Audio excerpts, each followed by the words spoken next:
Up next, a forum on ballistic missile defense from the University of California at Berkeley. Panelists include several former Defense Department officials. This is a little more than 2 hours. Welcome, everyone. If people take seats, we can begin. My name is Jack Citron. I'm the director of Institute of Governmental Studies, which, together with the Department of Physics, I think is the first such formal collaboration. We are co-sponsoring this fascinating seminar. This seminar is one of the series that we sponsor under the rubric of the Harold Smith Seminar Series, which focuses on U.S. defense policies with emphasis on the control and management of nuclear weapons. And this is the third year of the series, and we've had numerous distinguished experts come here to speak about vital matters. And the reason that they come is because of the person for whom this series is named, Dr. Harold Smith, who I'm going to invite up here in a minute. And Harold holds the appointment of visiting scholar with the Institute of Governmental Studies, and also, I believe, a distinguished resident scholar at the Goldman School of Public Policy. He has a long history at Berkeley. He was professor here and chair of the Department of Nuclear Energy before moving on to work first in the private sector and then within government, where he was the Assistant Secretary in the Department of Defense with responsibilities in this nuclear proliferation area. He has many other honors. I'm just going to mention two. One is Fellow of the American Physical Society, and the second, which I love to announce, is Commander in the Legion of Honor of France. So without further ado, Harold.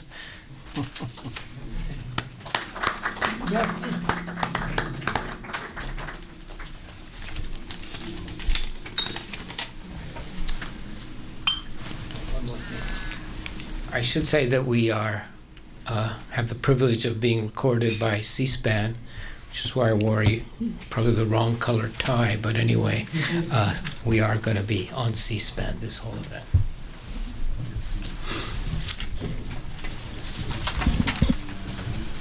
Friends and colleagues, the text today is from Robert Frost's poem, The Mending Wall. I'm going to quote from it. "Before I built a wall, I'd ask to know what I was walling in or walling out, and to whom I was like to give offense."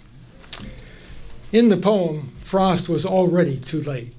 The wall had been built. It was simply being repaired. And we are too late today to ask these questions about today's wall, namely ballistic missile defense. It already exists. The United States has unilaterally withdrawn from the ABM Treaty. Interceptors have been placed in Alaska to defend against North Korea. The Obama administration is negotiating a European missile defense to defend against Iran, which indeed is, quote, like to give offense, end quote, to Russia, and it already has. Something there is that doesn't love a wall, but that's not the subject today. The subject is, where should we go from here? Not how or why did we get here.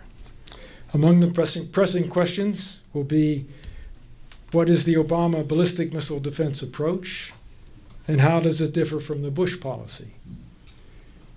Is the current U.S. BMD strategy based on sound technical principles? What are the likely international ramifications of the Obama administration's approach to missile defense, particularly in Europe? To address this question, we have three talented and highly qualified experts. To my immediate left is Michael Nacht, professor of public policy at the Goldman School, recently returned from a post in the Obama administration as Assistant Secretary of Defense for Global Security. On my far right, Dean Wilkening, a distinguished member of the staff of the Livermore Laboratory and the former technical director of Stanford CISAC. Dr. Wilkening has published and spoken widely on BMD. And in the middle is Professor Theodore Postel, Professor of Science, Technology, and National Security at MIT. Ted has also published and spoken widely on this subject. Each will speak for about 15 to 20 minutes, hopefully without interruption, unless there's an absolute fit of brilliance that grips one of us, myself included. This will be followed by 30 minutes of clarification among the speakers, where the goal, unlike the recent presidential debates, will be to inform the audience, not to disparage the speaker. Then there will be time for Q&A, questions and answers from the audience, and I will enumerate the ground rules for that at the appropriate time. With that, I turn to Michael Nacht for the first talk. Michael? Thank you very much, Harold, and delighted again to be back at IGS and to discuss some of these issues. My assignment this afternoon is to give you kind of an overview of the policy approach of the administration to missile defense that led to the publication of the Ballistic Missile Defense Review report in early 2010, why it advocated what it did, and a little bit about what's happened since. And then my colleagues will provide a lot of detail on the technological issues, pros and cons of the systems.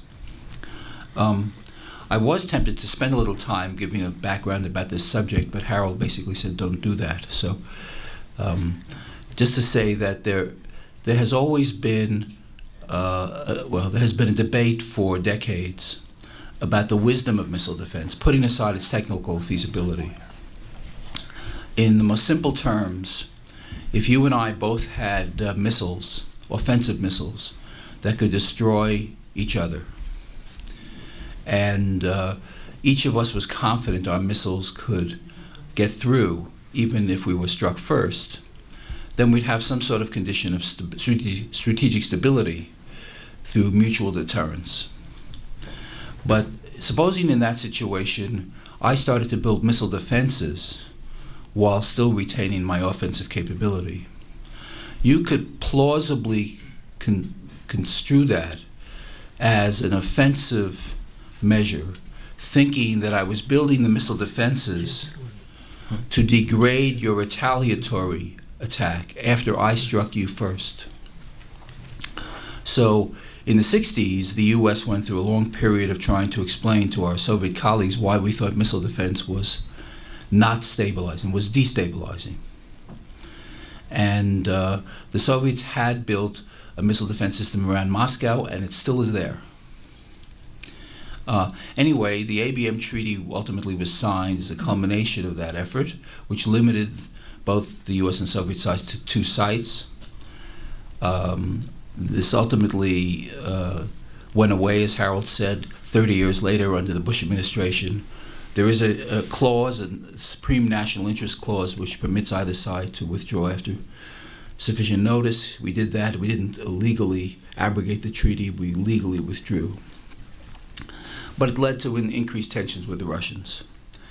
And now I'll skip further. There was SDI under Reagan, which was a huge effort that was proven to be technologically infeasible. There was a shift under George H.W. Bush, and then more so under Clinton, where I served as an arms control negotiator on theater missile defense. We could talk more about that if you'd like, what happened and why there wasn't actually a lot of progress with the Russians on that. When President Obama came into office, he requested a review of the entire program. The politics, the policy, the technical capabilities, future plans. And we were also under constraints because the Congress had basically mandated that the administration provide them with a report on our approach within a year. This was actually then the first comprehensive review of all aspects of our programs into a published unclassified open report, and that came out in February 2010. It's on the web, Ballistic Missile Defense Review Report. Anybody can read it.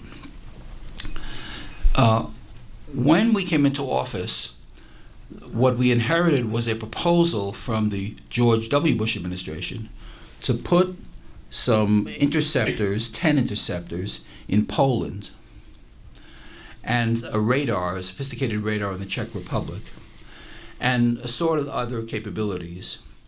And it was basically justified as an attempt to deter, or if necessarily to degrade, an Iranian attack on European targets.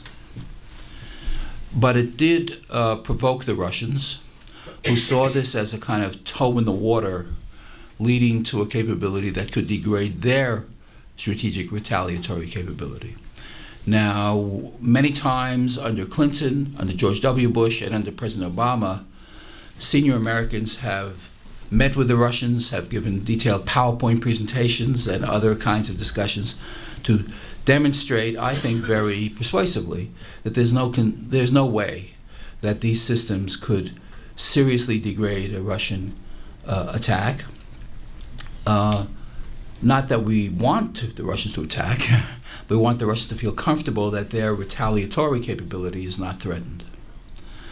Remember, if you have 10 interceptors and it works perfectly, if you attack it with 11 missiles, you're going to win. So you can overwhelm the system. You can confuse the system with chaff and decoys of various kinds. You can blind the radars. You can now use cyber against the communication systems. There are many things you can do to try to defeat an ABM system. And you're going to hear quite a bit about that, I think, by my colleagues. The administration decided, after many meetings, consultations, memos, and other activities, and consulting with many experts of a variety of persuasions, to modify the approach. And what was approved by the president was the European Phased Adaptive Approach, EPAA, European Phased Adaptive Approach.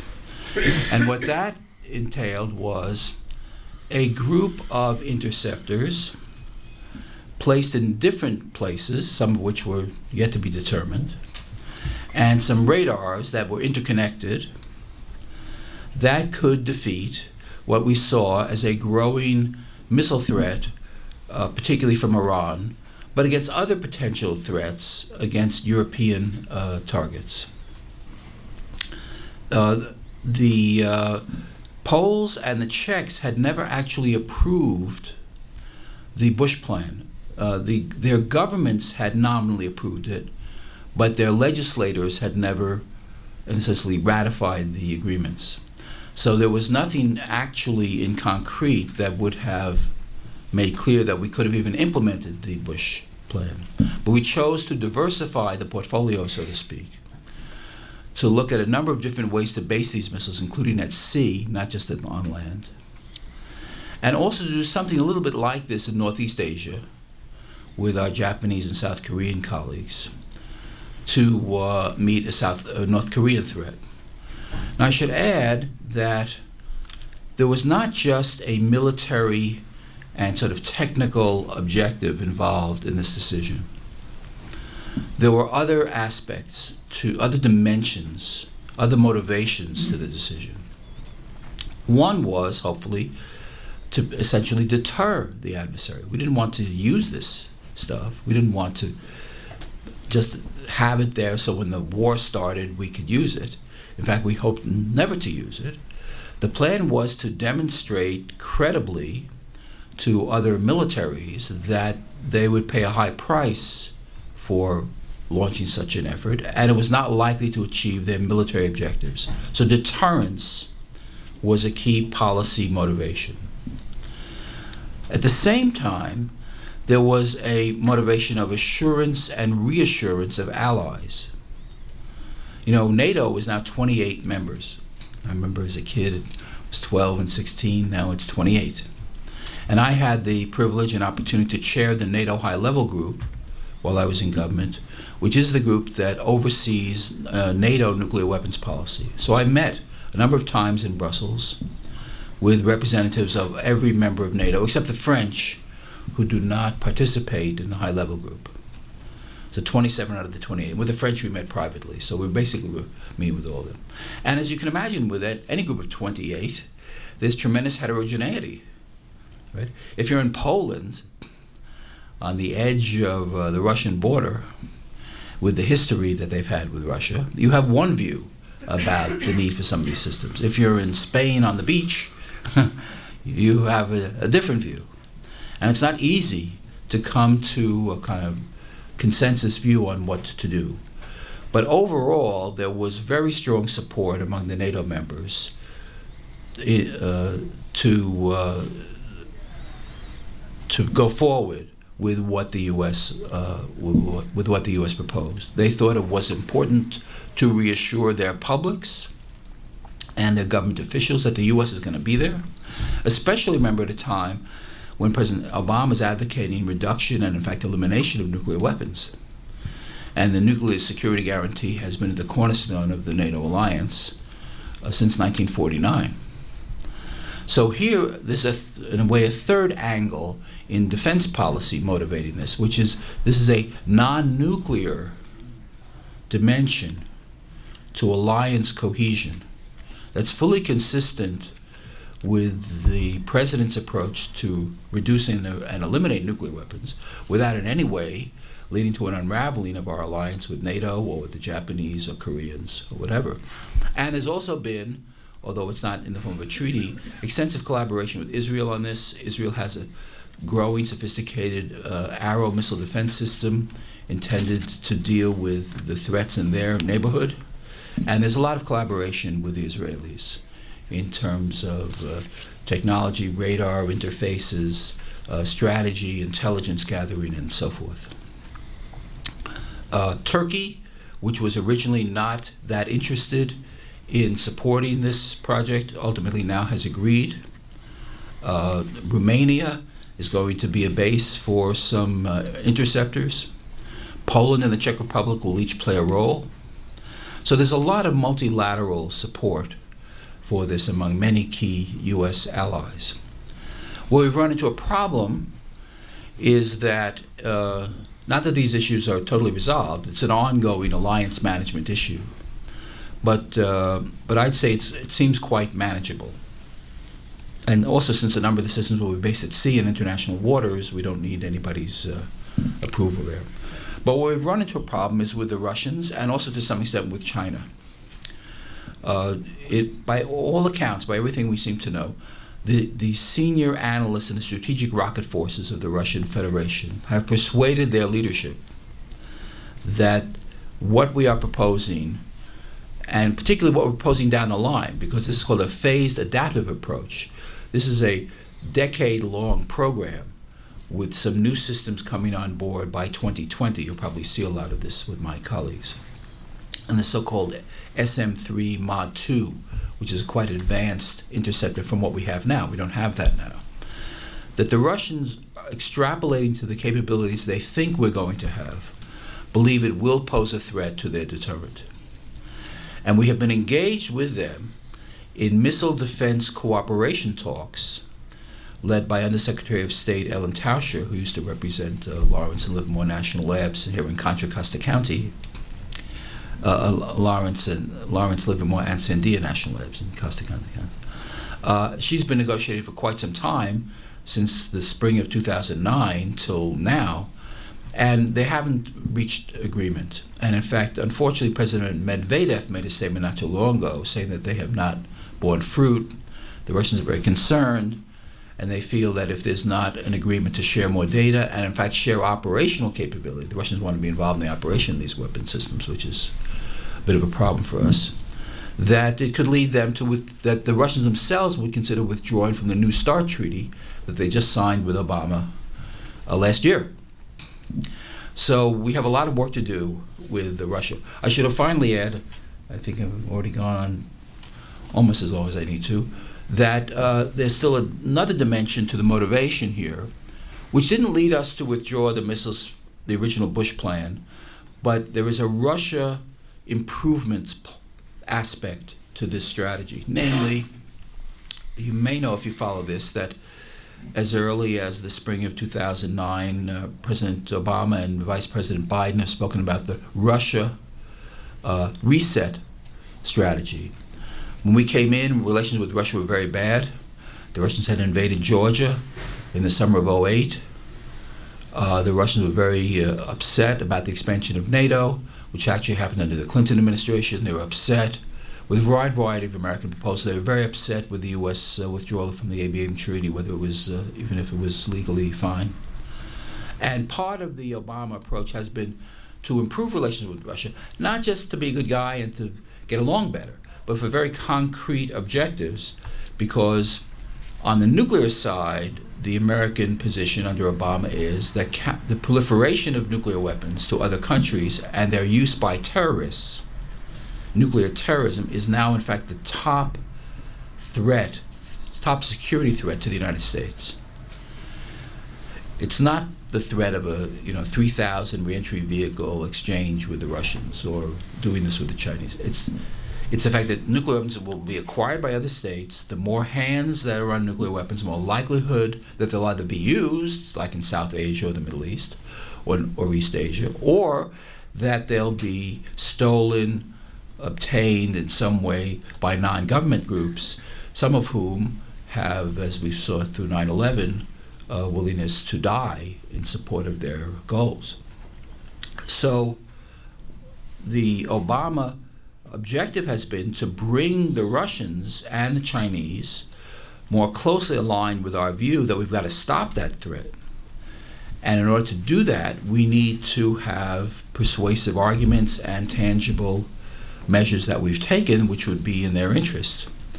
So we wanted very much to do a variety of things so that they would support sanctions against Iran, which we've had trouble getting them to support. In the Chinese case as well, there have been issues with them. More cooperation in a united front against North Korea, which has also been a challenge. But improving relations with Russia has been, at least at the table, in how we sought to deploy propose to deploy the weapon systems and the radar's associated capabilities. And yet we're still struggling with that. It's not resolved.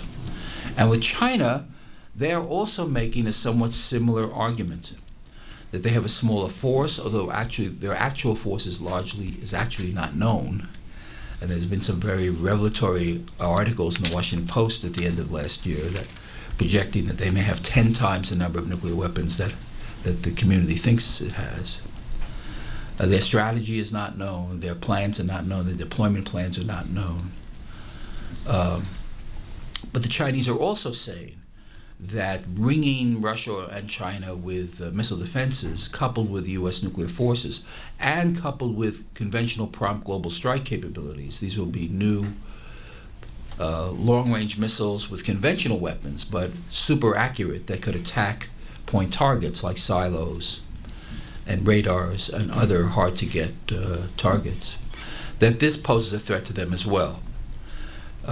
That's why in the Nuclear Posture Review, we propose both strategic stability talks with both Russia and China to get these issues on the table, have sustained dialogue and discussion with them, present data, have them present counter arguments, and hopefully reach some agreement. If you're a student of this sort of thing, I mean, with Russia, with the Soviet Union going way back to the Cold War, there were pugwash meetings in Nova Scotia with scientists in 1960. The first agreement we really had with the Soviet Union that mattered was 1972. So it took 12 years. So, Obama spoke about strategic stability talks in the Nuclear Posture Review as of April 2010. So don't expect, a result by the end of the seminar. It takes a long time to exchange views, and not necessarily for them to come around to our view, but for us ultimately to be a meeting of the mind sufficiently, if not to have a treaty, then to have an understanding, a common understanding, an agreement, a code of conduct, the rules of the road. So we're not in an adversarial position with them. We don't seek to be in an adversarial position with Russia or China on any of these military issues. But I hope this gives you an overall flavor for what was motivating the objective. There has been finally controversy over the actual effectiveness of these systems, which we can talk about. As I mentioned, they can be overwhelmed, they can be defeated in various ways, they can be confused. Specified in the Missile Defense Review report is the stipulation that before new capabilities are deployed, they must undergo testing that enables assessment under realistic operational conditions. And this is because a number of the tests early on were not under realistic operational conditions, and people said they were kind of rigged. They were easy. They said, look, there is the target over there, missile, go over there, which, you know, the Iranians won't be helping us find them. So there has been an effort in the Missile Defense Agency to establish more realistic conditions. This itself, I would say, is contentious. You can look at the parameters of the test and say this is not realistic. So it's a work in progress. But the full phase adaptive approach isn't expected to be deployed until 2020. That's still 8-9 years away. So we have time through many, many tests and an iteration of the capabilities and the deployment plans and the rest to build a high confidence system. Would it be foolproof? Will it be perfect? No. Could it deter potential adversaries? Possibly. Could it reassure allies? Probably. Could it possibly improve relations with Russia and China? Yes.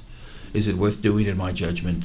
Yes. So I think it's a very thoughtful, carefully constructed approach, and that's basically my set of remarks and sort of why we established what we did and where we're sort of headed in policy terms. Thank you. Michael, thank you. That was a very nice setting of the stage. We're going to move more to the technical side, but I don't want anyone here to think that either Professor Postel or Dr. Wilkening don't understand the politics of the situation. So it'll seem a little more technical, but by people that are skilled in the world of political give and take. I really like standing room only. It's just terrific, and I appreciate it. But there is no need for people to be standing with at least 4 chairs here. So that I wanted to invite Professor McQuaid. There's a seat here for you. Okay. Take your message. Thanks. Gotta get back to you. Our next speaker is Dean Wilkening. Dean will use slides. I wish you had a laser pointer, but I couldn't get one. Move away so I could see. I'd like to see this. Yeah. Okay. I've already introduced Dean, so we'll move right to the substance. Over to you. Thank you, Harold. Thanks to the Institute for hosting this, and also thanks to the audience for your forbearance, since I was formerly affiliated with Stanford. So I hope you'll take that apology. I'm going to go through some slides to give you a flavor for the capability of the phased adaptive approach. And let me begin by jumping off where Michael ended his comments. In my view, missile defense is becoming technically feasible. We're at the very early stages of exploring this technology and building systems that are beginning to work. There's still some challenges. It is not a perfect system, but this technology, in my mind, is good technology. This is not Star Wars. This is not like the SDI. This is very concrete, potentially quite effective technology. In fact, the hit-to-kill interceptors, I don't know if you're familiar with these interceptors work by maneuvering and physically colliding with their targets. That actually was developed out of the Star Wars program. There was an experiment called the Homing Overlay Experiment in 1984, which was part of the Star Wars, or the Strategic Defense Initiative, where it was first demonstrated that you could actually physically collide, have the guidance accuracy sufficient to collide with a target in outer space. And that experiment has basically spawned the entire set of interceptor-based missile defense assets we have today. I'm going to focus on Europe. As Michael said, the phased adaptive approach really applies to any region, Northeast Asia in particular, but as well as Europe. Most of the discussion these days is about Europe, so I'm going to focus on that as well. One usually starts with some sense of the threat. And for Europe, we focus on Iran. Iran has a fairly active missile program, largely consisting of liquid propellant missiles, but they're doing some interesting experiments on solid propellants. Today, they have Scud-Cs, an old Soviet-era missile. They have the Shahab-3, about a 1,300 kilometer range missile, liquid missile. The technology probably received from North Korea. This is the North Korean Nodong missile. And they have recently tested a solid propellant missile with a range of anywhere from 2,000 to 2,500 kilometers, somewhere in that range. And some people are suggesting we may see a liquid propellant missile in the range of about 3,000 kilometers in the not too distant future. So today, the threat is really the missile threat from Iran is quite localized to the Middle East. Obviously, Israel is very concerned about it because they're within range of the Shahab-3. Turkey could be concerned about it, but Turkey is a friend of Iran, which is one reason why they resisted NATO attempts to join the missile defense effort until very recently, and they agreed to deploy a radar, which you'll see on some future maps right about here in Turkey. In the next, say, several years, 5 years, the missile ranges are starting to encroach on southeastern Europe, or it could be southern Russia as well, or other regions. The Saudis are concerned about Iranian missile capabilities. And then in the out years, let's say within a decade or so, Iran probably can have the capability to launch missiles that cover the entire European continent. The Bush administration was mostly concerned about ICBMs, intercontinental range ballistic missiles that hit the US homeland, either from North Korea or Iran. In my view, they got the order backwards. It's these medium range missiles that are proliferating quite widely. Intercontinental range missiles are a far-term threat. How far? How long will it take before Iran gets them? Who knows? On the order of a decade, maybe 2. So this is the threat that animates the European phased adaptive approach. Now, mind you, without a nuclear warhead on these missiles, they don't pose much of a threat. They could be a political threat. We saw conventionally armed missiles launched in the Middle East in the Gulf War. But in my mind, without some sort of weapon of mass destruction, in particular a nuclear warhead, these missiles aren't particularly, I wouldn't be spending billions of dollars to defeat them. But of course, Iran does have a suspect nuclear weapons program, and you've been reading a lot about that in the newspaper recently. And so the concern is, again, we don't know the time frame, but they can build a nuclear device to stick on top of a ballistic missile with ranges like this, and they could potentially threaten Europe. So that's what's animating the European phased adaptive approach. Michael talked about it. Emphasis on near-term threats, medium range, intermediate range missiles, not ICBMs first. Larger raid sizes. They use this language, emphasis on proven technology. That's because the theater or the terminal high altitude area defense system is a fairly mature theater missile defense system, but we used to call theater missile defense systems. The language has changed a little bit. The Standard Missile 3, which is a naval system, is quite mature. The ground-based interceptor that's up in Alaska that people talked about is the least reliable of the hit-to-kill interceptors we have. This is the one that's been failing in several test flights for a host of reasons. Not only is it less reliable, it's also more expensive, on the order of $70 million per interceptor, whereas these other ones here are down in the THAAD, maybe 6 million, 9 million. 10 to 15 million for the Standard Missile 3. So this architecture built on these more mature missile defense assets is going to be less expensive. But most people talk about the interceptors. That's what captures the public's imagination. In fact, the most important asset or the most important technology behind missile defense is the sensors, the sensor architecture, and the command and control system. The sensors are radars, the Spy-1 radar on the Aegis cruiser, and what's called the forward-based X-band radar, or the so-called TPY-2. This is the radar that is associated with the THAAD missile defense systems. Both these radars are quite mature. THAAD, the TPY-2 in particular, is a very sophisticated and very effective radar. There are also optical sensors, airborne infrared and space-based optical systems that are maturing quite rapidly, and these have figured into the phased adaptive approach. Not only these types of sensors, but they're all going to be supposedly a large number of them, and they're all going to be netted together. So the data from any one sensor can be shared with any shooter, any interceptor in the system, and that's an extremely important attribute, as I'll show you in a second. There are 4 phases, again, as Michael mentioned. They are based on different variants of the Standard Missile 3. So the Block 1A is out there today on ships. That's phase 1, 2011. That timetable was met.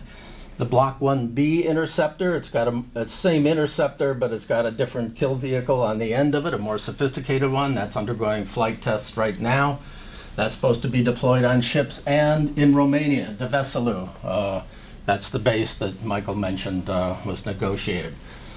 Phase 3 is the Block 2A interceptor. It's an interceptor that was jointly developed between the United States and Japan. As I said, the Japanese are cooperating on this venture as well, and this is a jointly designed system that's supposed to be deployed in Poland at Pskovo. And then finally the Block 2B, which was supposed to be a more advanced version still on ships and on land around Europe in 2020. Funding for this missile was just cut recently in the 2012 budget because Congress was concerned that there are too many concurrent development projects underway, and so they've axed the funding for this. The netted sensor architecture, an extremely important aspect. Multiple radars, Spy-1, TPY-2, maybe NATO radars.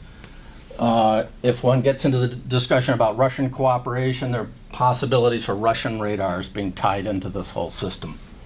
Infrared tracking, whether it's airborne or space-based. And then a command and control system to tie all this together, as I said, so any shooter can launch off of any particular sensor data, track data. So here is the evolution of the Standard Missile, 1A, 1B, 2A, 2B, launched off of these vertical launch tubes and Aegis cruisers. This is the Spy-1 radar. This is the radar face here. This is the top of the Aegis cruiser. You can't quite see it very well, but it's just this radar face here. This is a picture of the THAAD radar. This is the radar face down here. Here's the power van, some cooling equipment and other things. But this is a movable radar, not quite mobile. It's very powerful, high frequency radar. And if you look at Europe, and I start placing these various radars, there's one located in Israel today. The one at Kuritek in Turkey is located about here. And this is a picture of what that radar fan could see, the volume of space it could see against a radar cross-section. This tells you sort of how large the object is to the radar. This is a fairly small cross-section, but is sort of representative of what might be coming off the end of Iranian ballistic missiles. This also shows the Spy-1 radar coverage. The Spy-1 radar has 4 faces. Here's a ship in the Eastern Mediterranean. This actually was the, not quite the exact location, but the phase 1 deployment was an Aegis ship in the Eastern Med. And so this ship moves around here, could be deployed down here to help protect Israel in the case of conflict. Now, there's been some debate about whether this is a land-based site, and as I just said, Spy-1 and SM-3 are naval-based assets. And so the question is, well, operating ships 24/7 is fairly expensive, so they're talked about putting it on land to try to reduce costs. What's the radar that goes with this? I've shown it here with an with a SPY-1 radar. As you can see, the range of this radar is fairly small. It's probably not the best radar. There have been other people that have talked about using THAAD radars or different systems. And to some extent, the jury is still out on exactly what sensor will be coupled to that system. But in any case, the radar coverage is fairly small. This is the airborne infrared system. Actually, this is a Reaper drone. Here's the sensor ball down here. This is the drone that's being used over in Afghanistan. The idea is to take this sensor ball and look up with it and use it to track ballistic missiles. Again, this is sort of an off-the-shelf system that you could use right away. It's not, in that configuration, it's not exactly what you'd want for missile defense, but it's a beginning. Whoops. And in fact, if you designed a better airborne infrared system than that picture I just showed you, this shows you sort of the area of space looking down on the Earth that a infrared system could see. If you're familiar with infrared systems, it depends on the temperature of the object you're looking at, because these things detect the black body radiation, the heat coming off the object. And so for warmer objects at 300 Kelvin, that's room temperature, you can see quite a ways, about 1,000 kilometers or more with one of these infrared sensors. For colder objects, 250 Kelvin, that's minus 50 degrees or so, or minus 30 degrees centigrade. The detection range, the tracking range is not quite as good.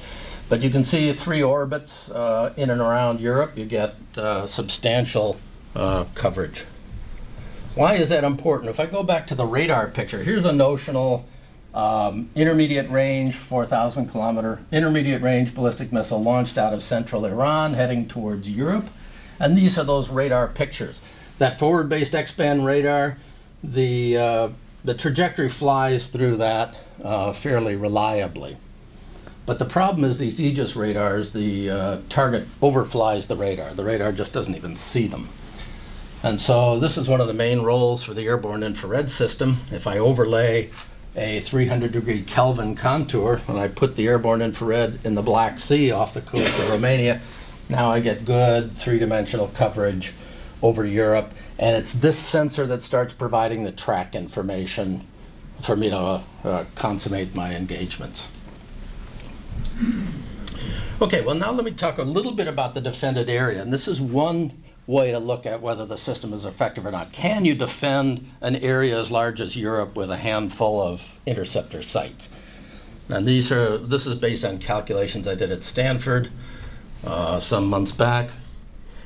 And I want to introduce 3 concepts which are extremely important to the phased adaptive system, but is rarely talked about in the newspaper. And so you can, it's quite easy to misunderstand this. There are several modes of operation for a missile defense system. One is standalone operation, where the radar that is associated with the interceptor carries out all the tracking, guidance, and communicates to the interceptor and consummates the engagement by itself. No external sensor helps out in the process. Standalone operation. Launch on remote is a mode where, well, actually I could show you here.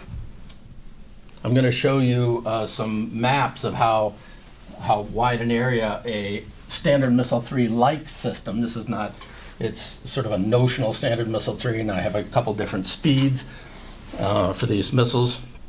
I'm going to show you the area that you can defend. So here's standalone operation. Here's looking at the Veselu. Here's those radar fans associated with the SPY-1 radar, assuming it's SPY-1 that's put in Romania.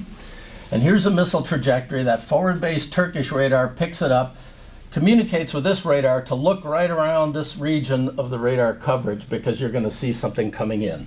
So it cues this radar where to look.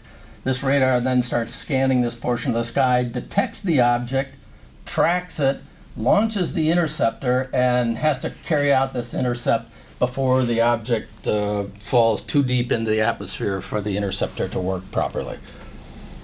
When I operate in that mode, I can defend an area on the ground that looks like this yellow patch you can barely see down here. It's a very small defended area. It tends to be behind the interceptor site, but this is sort of a standard mode of operation for defenses. It's also fairly ineffective for protecting large areas. Launch on remote is where I use track data from some other sensor, in this case this forward-based X-band radar in Turkey, and it tracks this object. I send that track information to the interceptor here. I launch my interceptor based on this radar's track, but then I consummate the engagement within the field of view of this radar. In other words, this radar has to watch the target, watch the interceptor, and tell them approximately how close they're getting. That's called launch on remote. You launch the interceptor on remote track data. This mode of operation has been tested out in the field, and they've had success so far. But if you can see, this is Europe here. The defended area is certainly growing compared to standalone, but it's still not that large. The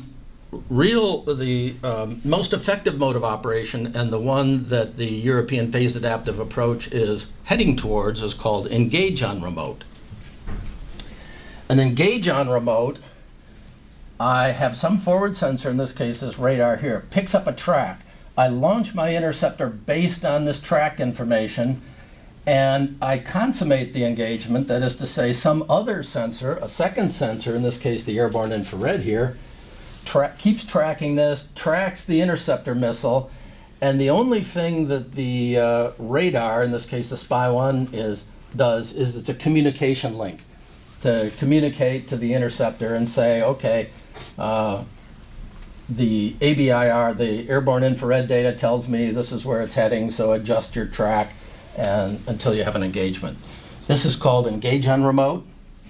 So you launch on remote and you consummate the engagement based on another sensor, and you essentially remove the radar, in this case, that's co-located with the interceptor site. That's the most effective mode of operation.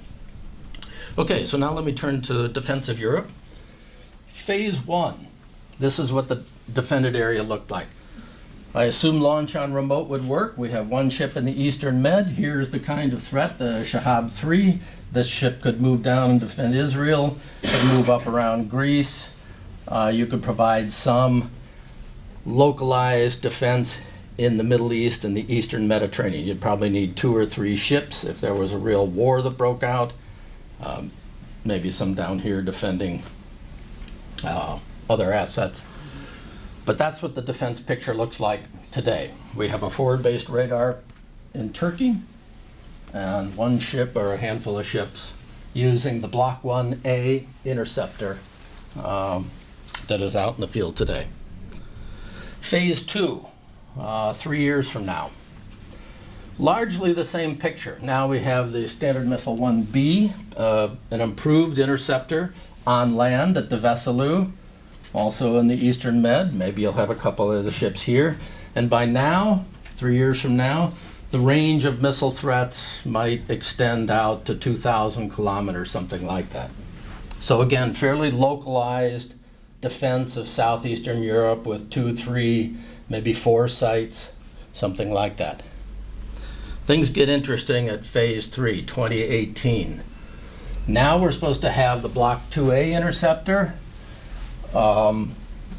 and it's supposed to be deployed on land at Ryckowo in Poland. This is where the interceptor site's going to be. One of the issues one gets into is there's not a lot of information in the public domain. All these charts are based on public domain information.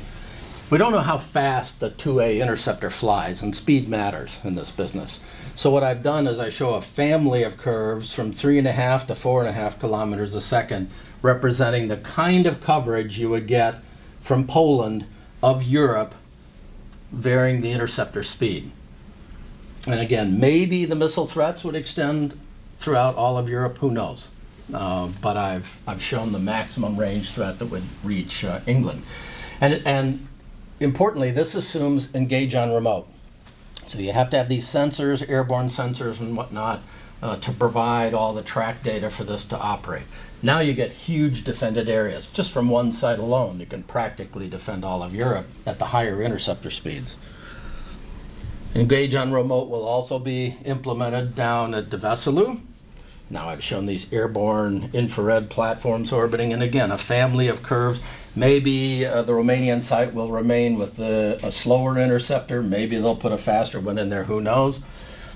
But if I put these two together, by 2015, let's assume that the speed is 4 kilometers a second, and I have Engage on remote.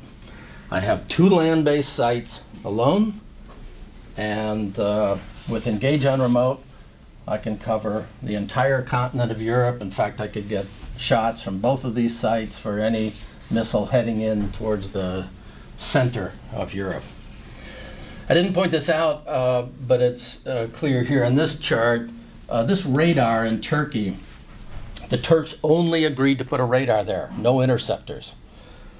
And unfortunately, it's outside the defended area for most of the other assets. If I went back, I could show you Aegis has a hard time defending it, Romania has a hard time defending it. This asset is an extremely important radar location and needs to be defended.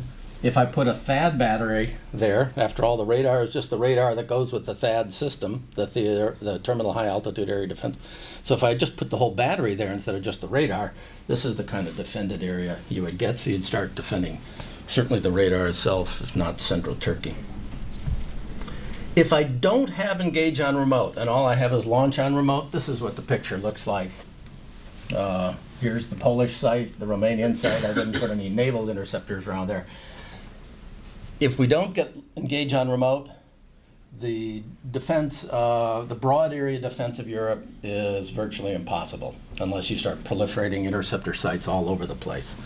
So that highlights the importance of that particular aspect of the defense. I was talking earlier with Harold about the issue of Russia, and I want to at least touch on a little bit of why the Russians are concerned. But phase 4 of the European phase adaptive approach is really designed to defend the United States, not Europe. Up through phase 3, that's defense of Europe. Phase 4 is defending the continental United States. So here I put interceptors in Poland. This is circa 2020. I assume Engage on remote, and I assume a Standard Missile 3 Block 2B of different speeds. And this shows the defended footprint going against an Iranian ICBM. Let's assume they have an ICBM. This is the maximum range of the ICBM I've assumed here, slicing through the United States.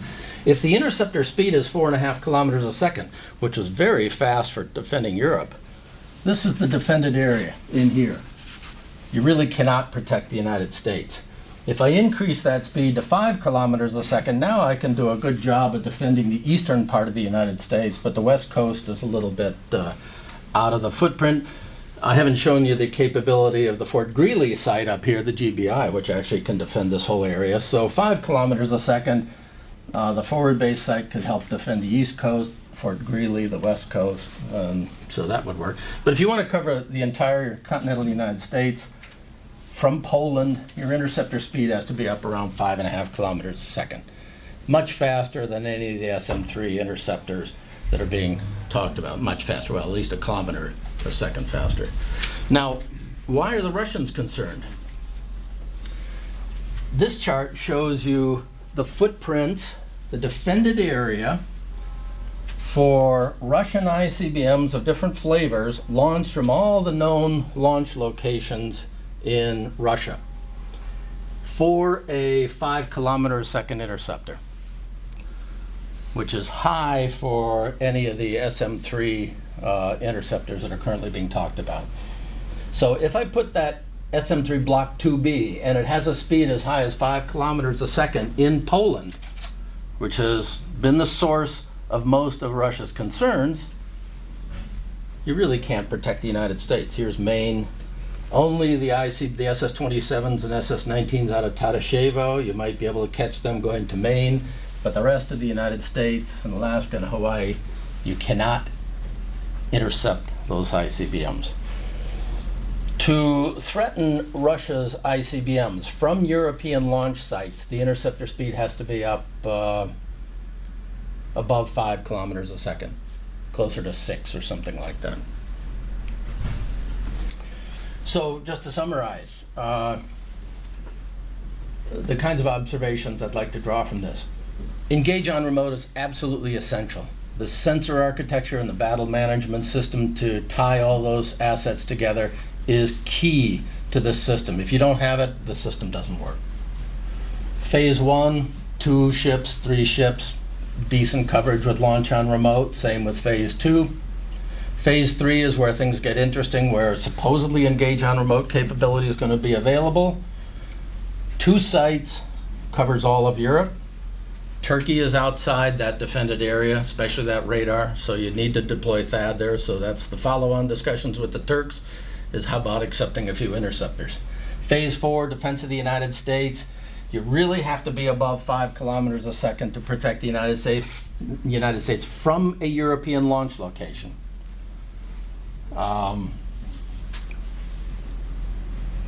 If you do get above 5, 5.5, 6 kilometers a second, it's even better still, then you can do a nice job defending the United States. The problem is now you start potentially posing a threat to Russia.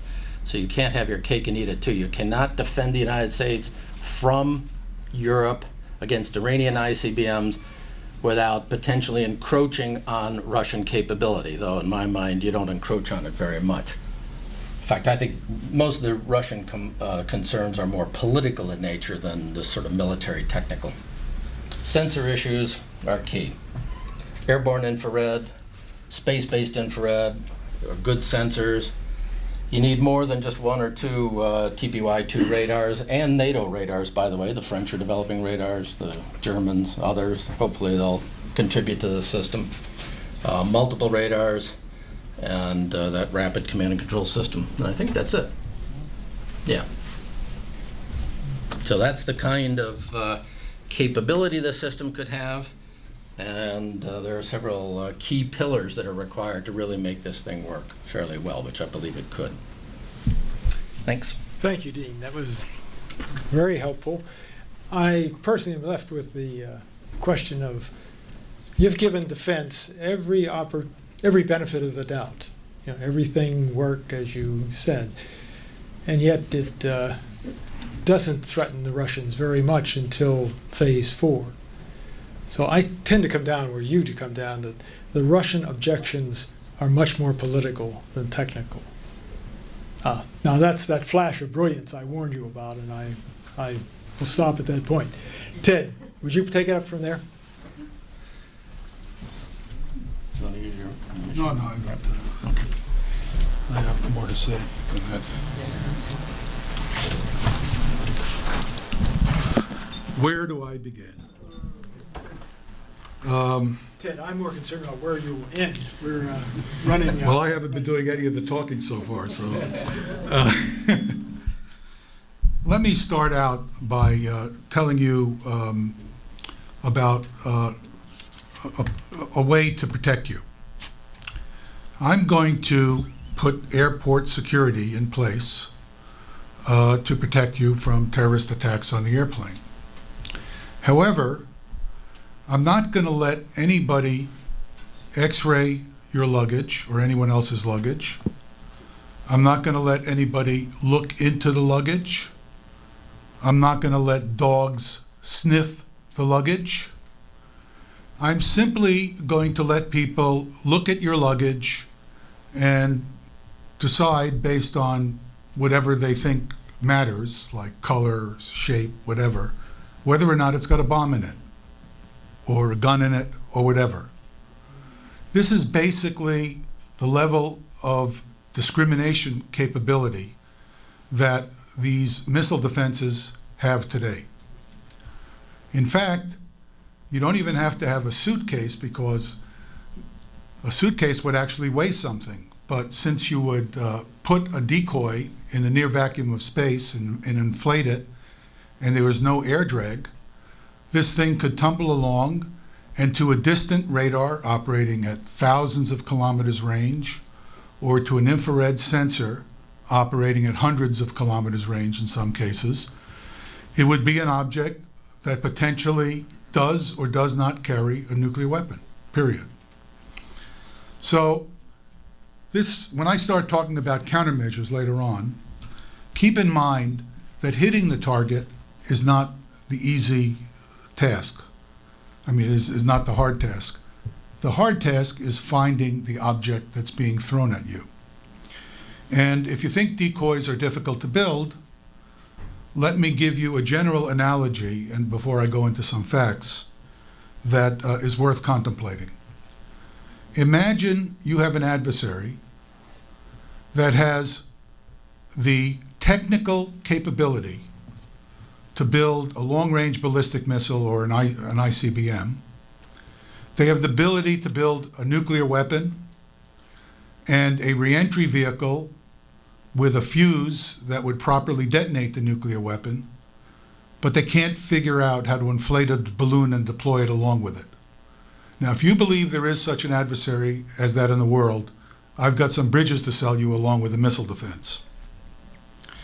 Now, I was a little surprised that Mike had worked on the Ballistic Missile Defense Review, because this is something that's near and dear to my heart.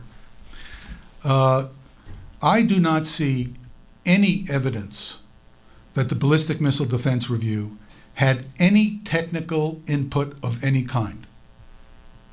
I think the document is amazing for the statements it makes. Let me just give you some. I actually wrote a rather elaborate article on it at one point, so I'm off the top. I can't remember anything normally, but this one I happen to remember.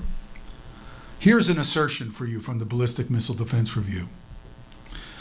The U.S. is currently defended by the ground-based missile defense system that's deployed in Alaska and at Vandenberg Air Force Base. It's currently defended and will continue to be defended for the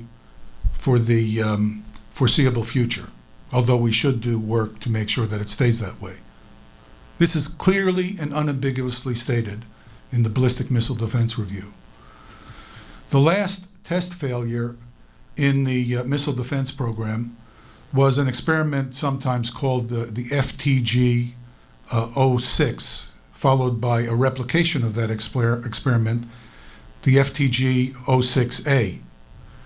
Those two experiments were set up so as to make it easier to intercept the warhead. I invite people to ask me questions. I want to give you a little bit of an overview here. And in fact, in the process of trying to make the warhead easier to hit, they inadvertently spewed out material that caused the X-band radar to fail, because the material was acted much like what is known as radar chaff, which we know defeats this system. There is no argument about it in a technically sound community. I want to be clear on this. Chaff defeats this system.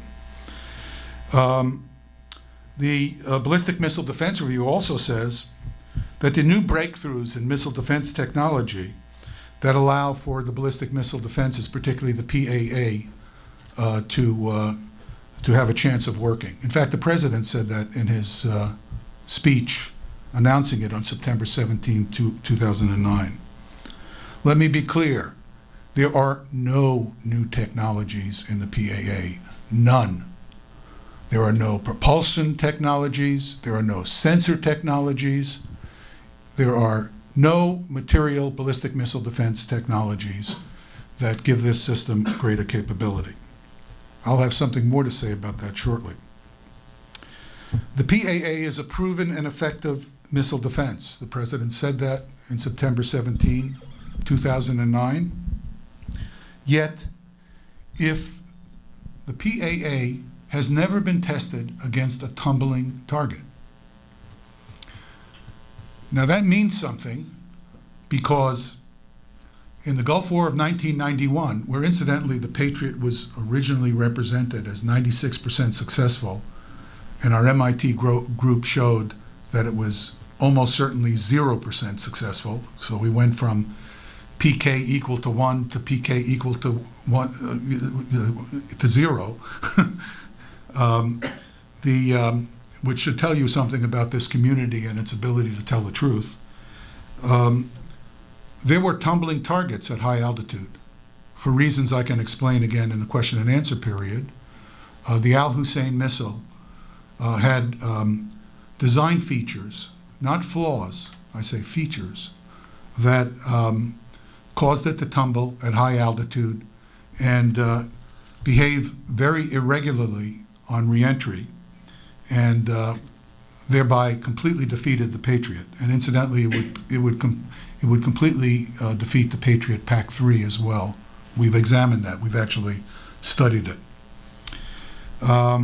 If a target is cut into pieces, I take a warhead, I take a missile, and instead of cutting the missile in, if you have a two-stage missile, you cut the first stage away from the second stage. You can just as well cut a single-stage missile into many pieces. The radar and infrared sensors are totally incapable of telling which piece is which and whether there's a warhead or not. So basically, the countermeasure problems that both the ground-based missile defense and the phased adaptive approach face are the same. The technology, they're different. One has got smaller interceptors and slower interceptors. One has got bigger interceptors. But they're both basically useless if they face very simple countermeasures of the kind I've already described. Now let me tell you, this is of course something that I've been talking about for really more than a decade, although the new stuff on the PAA has been over the last few years. The Department of Defense just published a report by the Defense Science Board. In fact, the report was asked for by Ash Carter when he was Assistant Secretary.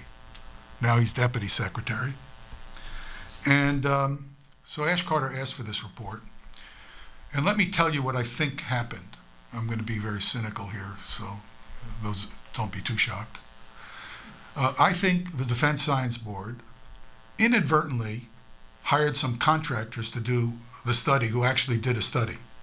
Because the people who sign these documents, when you get into the Pentagon, you know that the people who sign these documents have nothing to do with actually what the study is.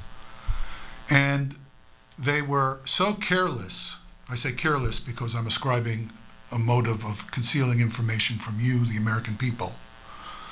They were so careless that when the unclassified version of this document was put out, they inadvertently spilled the beans.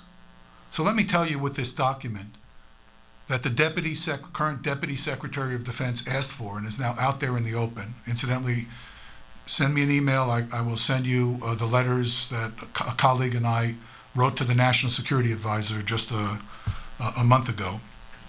We haven't received a reply to it, but there's going to be a newspaper article on it.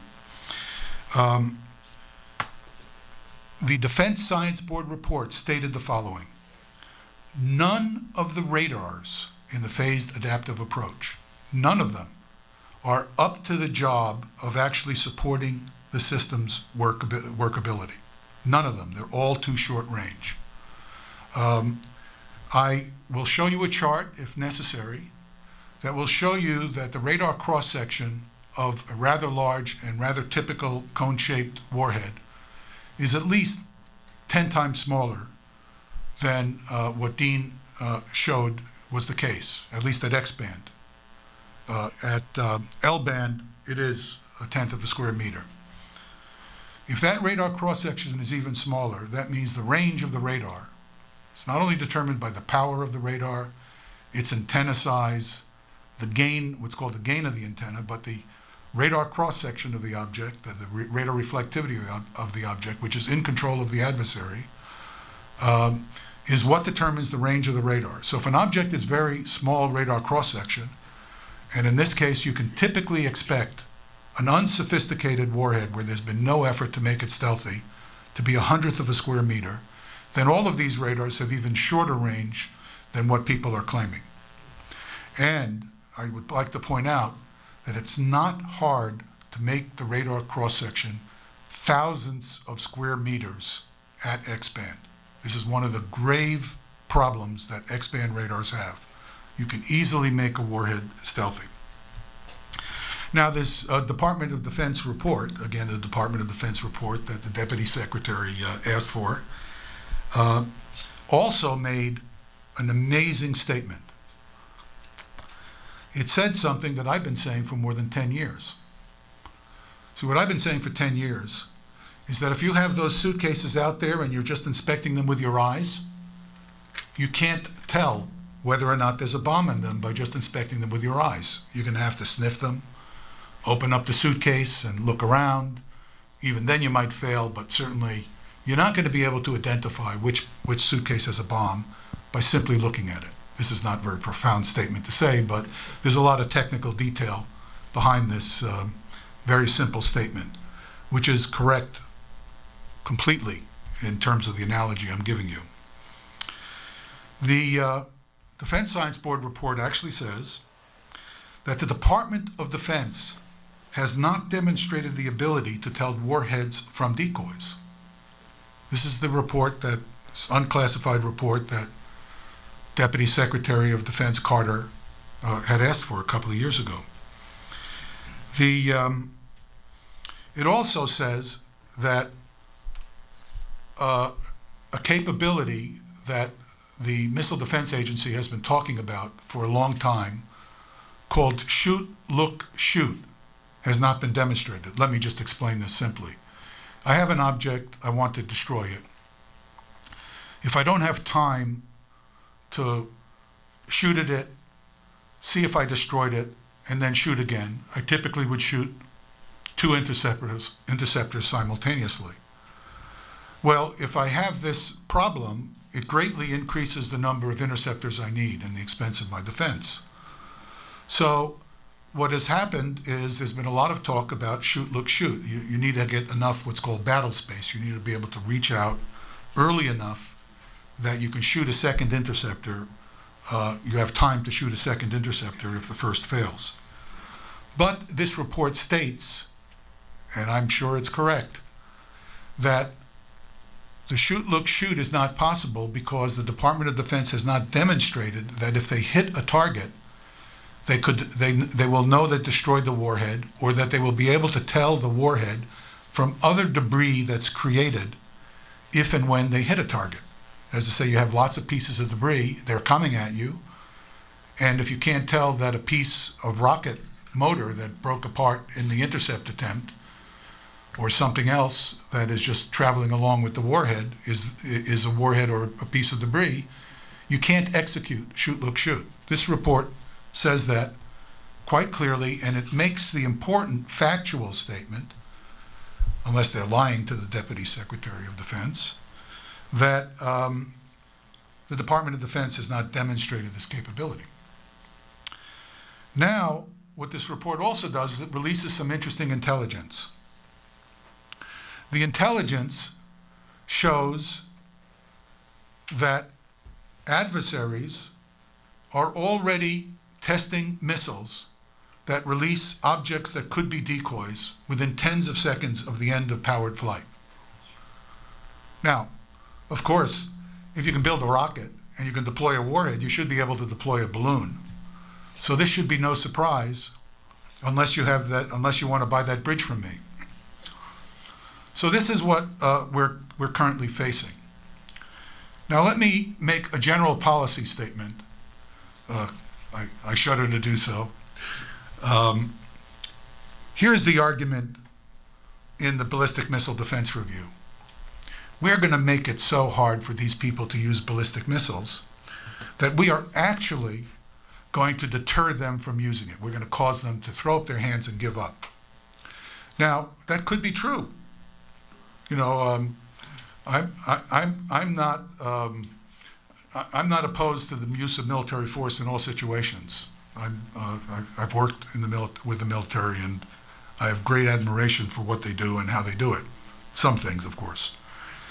But you can only deter an adversary if you have a credible capability to do what you claim.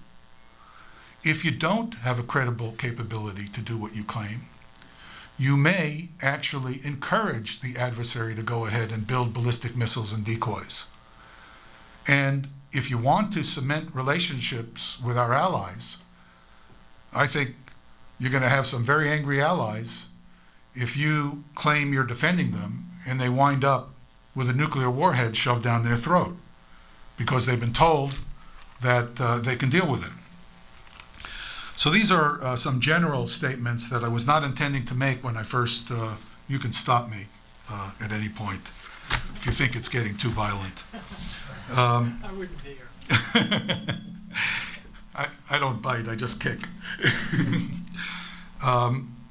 So I want to just make a few points that I had actually planned to stay, and I'll try to cut them short because obviously I've taken time on this other matter.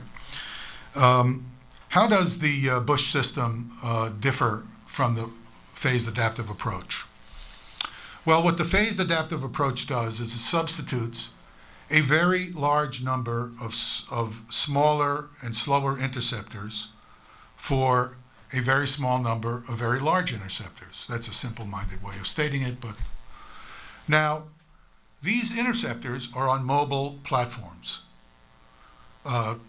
except of course when they're on these few sites in Europe.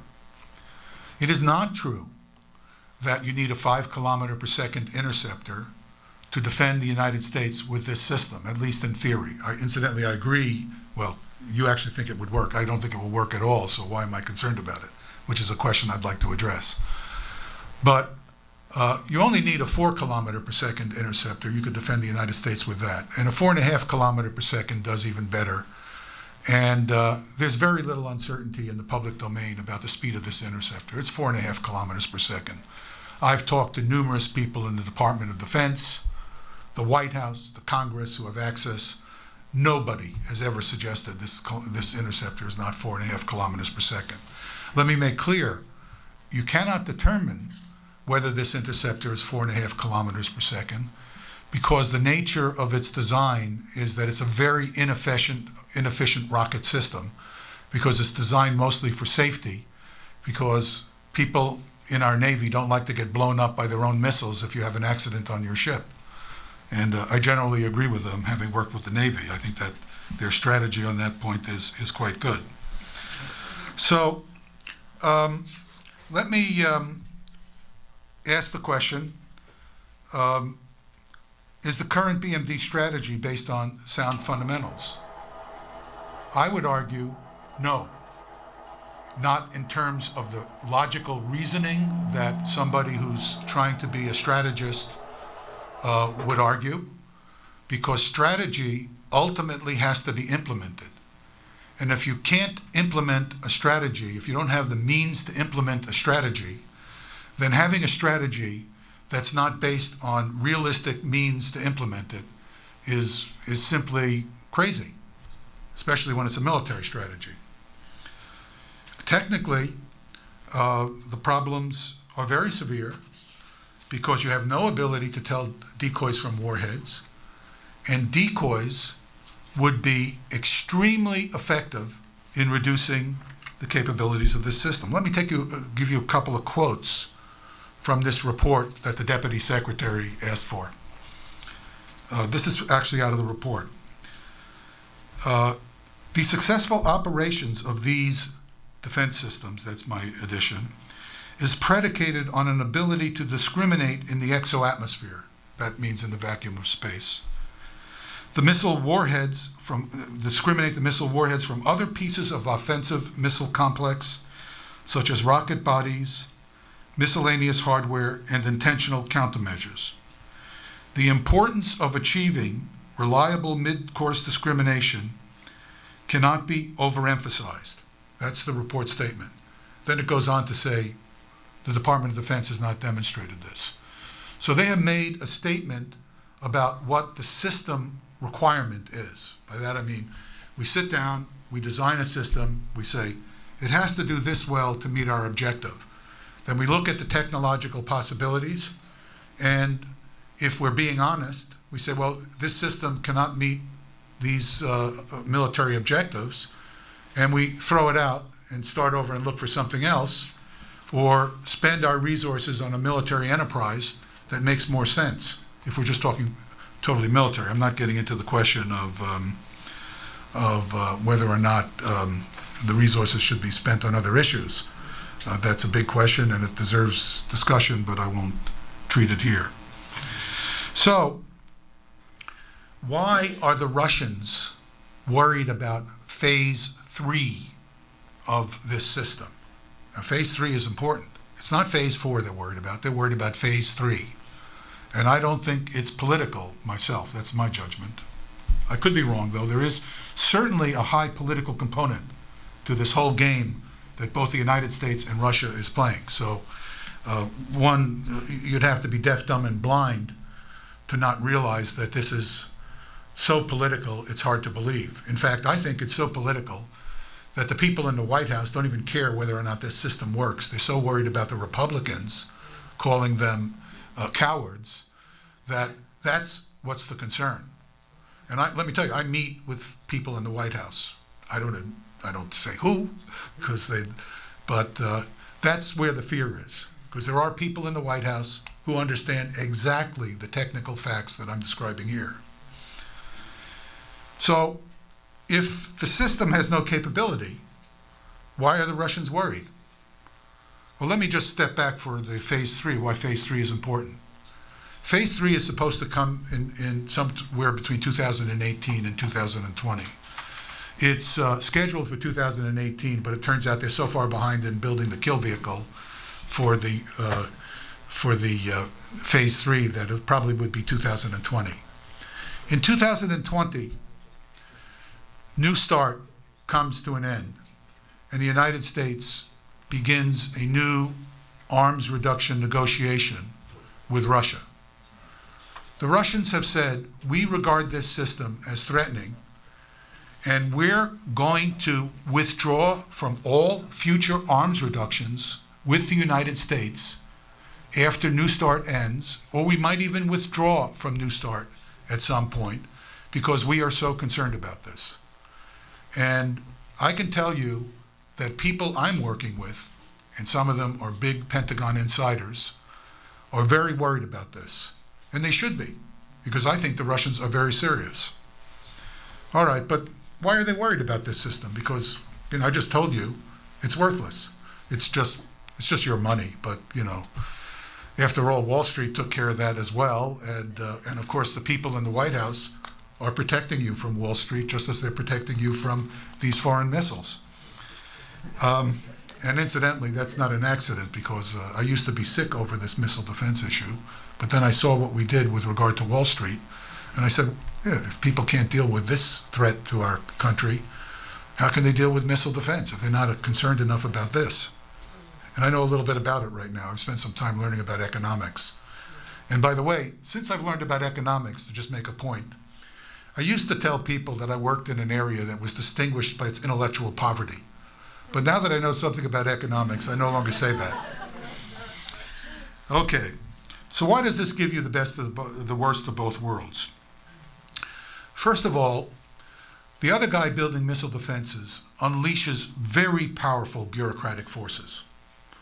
So if I'm in China or Russia, or for that matter in the United States, as we saw when MIRVing occurred, when we built all these multiple warheads that got us all into so much trouble, I point at the other guy's missile defense and I say, hey, we need more missiles. And if you don't give me more missiles, I'm going to go and find a way to make my case to your political adversaries or to the people and point out that you're not doing what you need to do to defend this country. Now, anybody who looks at this Obama administration, the way it's behaved when faced with threats, should have no trouble understanding that this can occur in other political environments. This is not a unique vulnerability of democratic societies. Many people think that Mr. Putin is going to harden up even more because he wants to show his electorate in Russia that he's in charge and he's going to build on fears people have. I would be glad to tell you unfounded fears, but we're dealing with a social, technical, political phenomenon here. It's not purely technical, it's not purely social, it's not purely political. it's very difficult for political leaders to resist these forces. And that occurs in all societies, no matter what the political system is like.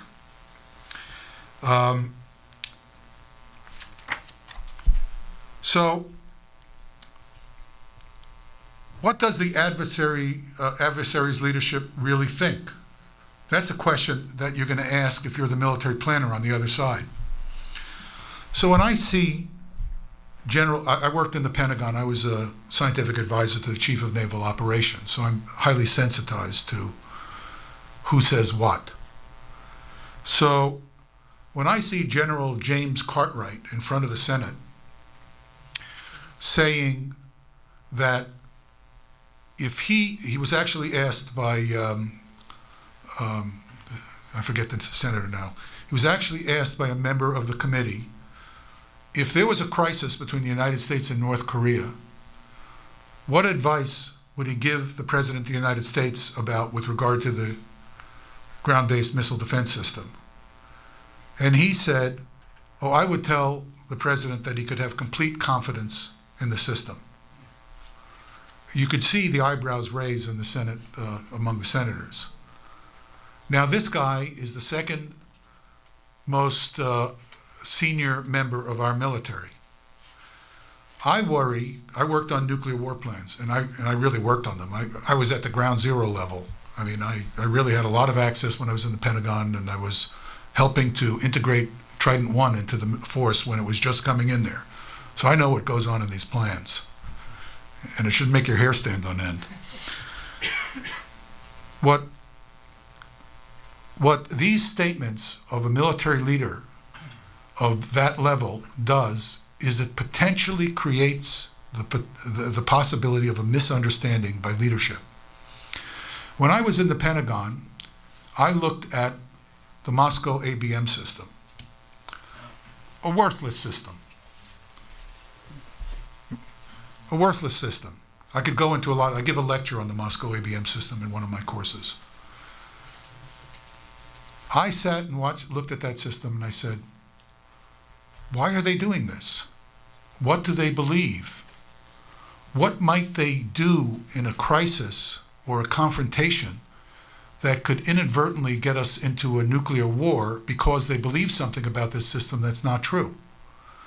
So from the point of view of the military planner, the fact that the system doesn't have capability doesn't stop them from speculating about the potential for accidents that could lead to nuclear war. Let me just end here because I can see Harold's getting out the club. And I'm sure my other colleagues here will have their own clubs to use against me. Thanks. Thank you, Ted. Thank you very much. I want to thank all three speakers, of course. Michael, do you want to share? I had promised, and I will keep that promise, that we'll take some time just to let the three speakers clarify what the other speaker may have said or may have not said. I think we'll keep the same order as we had. That is, Michael, would you like to just comment on what Dean and Ted have said? Okay. Yes, I'll be very brief because we want comments from the floor.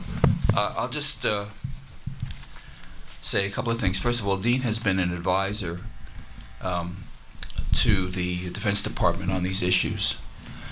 So, recently and currently. So he is very knowledgeable about the strengths and limitations of these systems. He's also done, I think, with Walt Slocum, a National Academy study, which you might. It may explain his position. Okay, maybe. Okay. Let me just to be clear. Let me just comment on two points that Ted raised. One is, was there any technical input to the Ballistic Missile Defense Review? Or actually, I think he said there was no technical input. So these were some of the technical groups that pored over the details of our systems. And remember, we're talking about systems that are in the process of evolving over a decade. Right? And there's always lots of uncertainty here, both in terms of what we're going to find out about our own systems and what we might find out about the threat. Technical groups represented in the review included, and you have to make your own judgment about their capability of veracity, from the Missile Defense Agency itself, from the Navy, from the Air Force, from the Office of Science Technology Policy, from the White House, from the Joint Staff of the Chairman of the Joint Chiefs of Staff, from several of the national laboratories, and others. There were reviews, or at least interactions with technical experts in Britain, France, and other countries in the NATO alliance and other allies. These concepts and plans were briefed to the most senior Russians, who had many technical experts present. So the notion that the Ballistic Missile Defense Review report was completely unrelated to any technical input is factually not correct. Now You didn't address the question.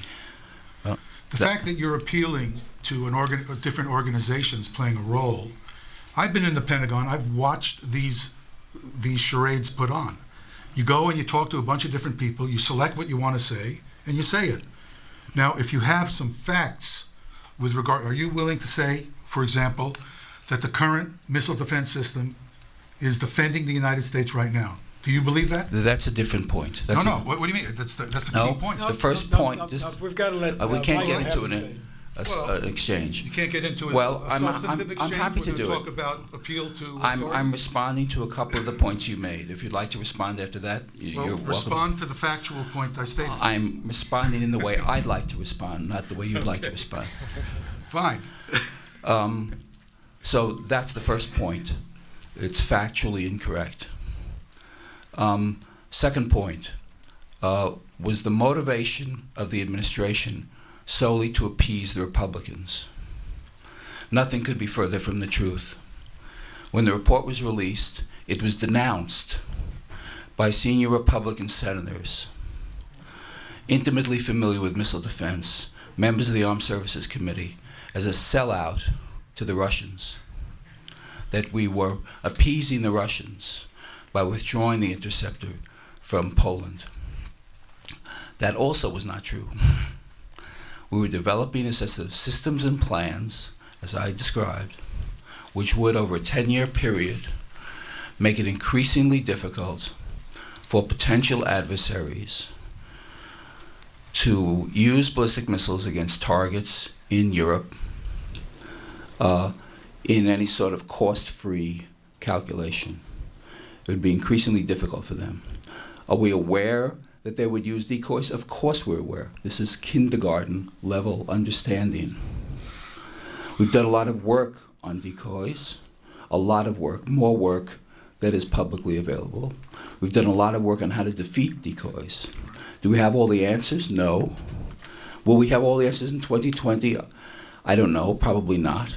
Will we increase the doubt that potential adversaries could be effective in their attacks and therefore give them pause, cause them to not attack? In other words, enhance deterrence? I think yes. Do we have the credibility to use these systems? 100%. Do we have the intent to use them? 100%. If deterrence is about credibility and credibility is about will and capability, we will have substantially more capability tomorrow than we have today, and we'll have 100% intent to use it. And I can assure you that the Iranian government is fully aware of this, and the North Korean government is fully aware of it. And if you think they are more encouraged and more likely to use these systems because of the weaknesses in the systems, that is a misreading of the situation. Now, just very briefly on the national missile defense. I didn't talk about that in my talk. Others raised it briefly. Just on the table, we have two systems, modest systems, one in Fort Greely, Alaska, one in Vandenberg Air Force Base, that are coupled with other radars around the world, intended to defend the continental United States, not against a full-scale attack from Russia, but against limited attacks from other adversaries.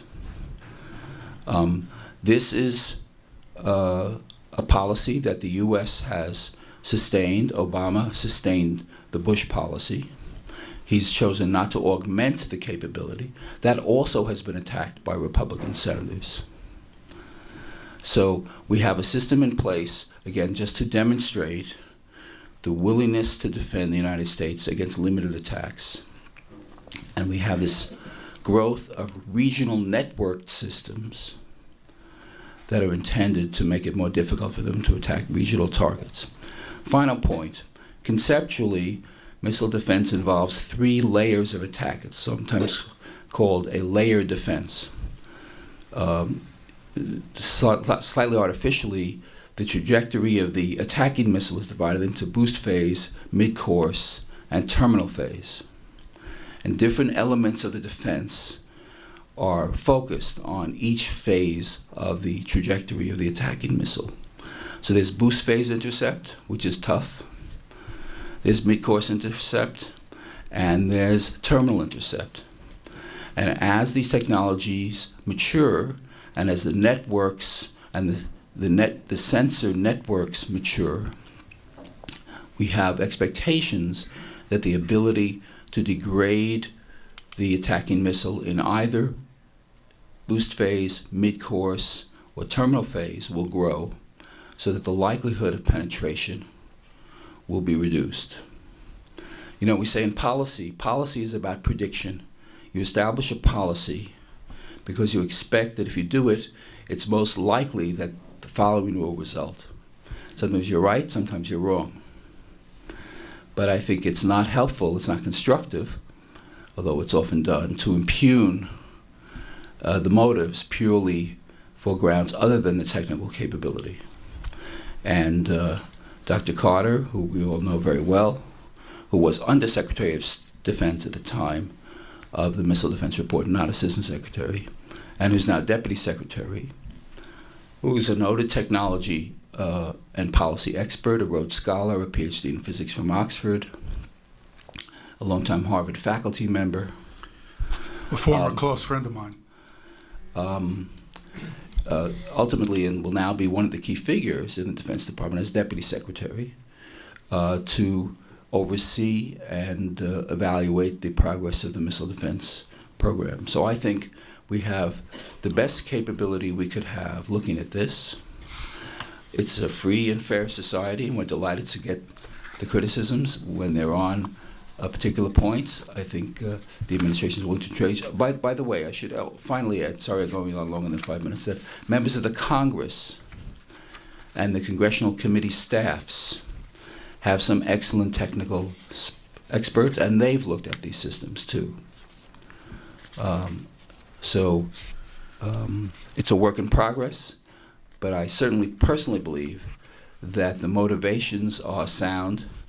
They're in the defense of this country, and that the capability that's been put into it is also quite high, and we're continuing to work the problem. And I think it's a valuable investment. It's about $8 billion a year. Michael, thank you. Dean, we'll just keep the same order, and please feel free to comment on Michael. And, very briefly,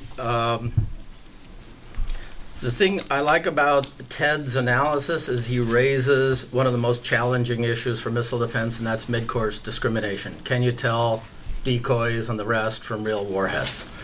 That is the Achilles heel of mid-course defense. Very challenging problem.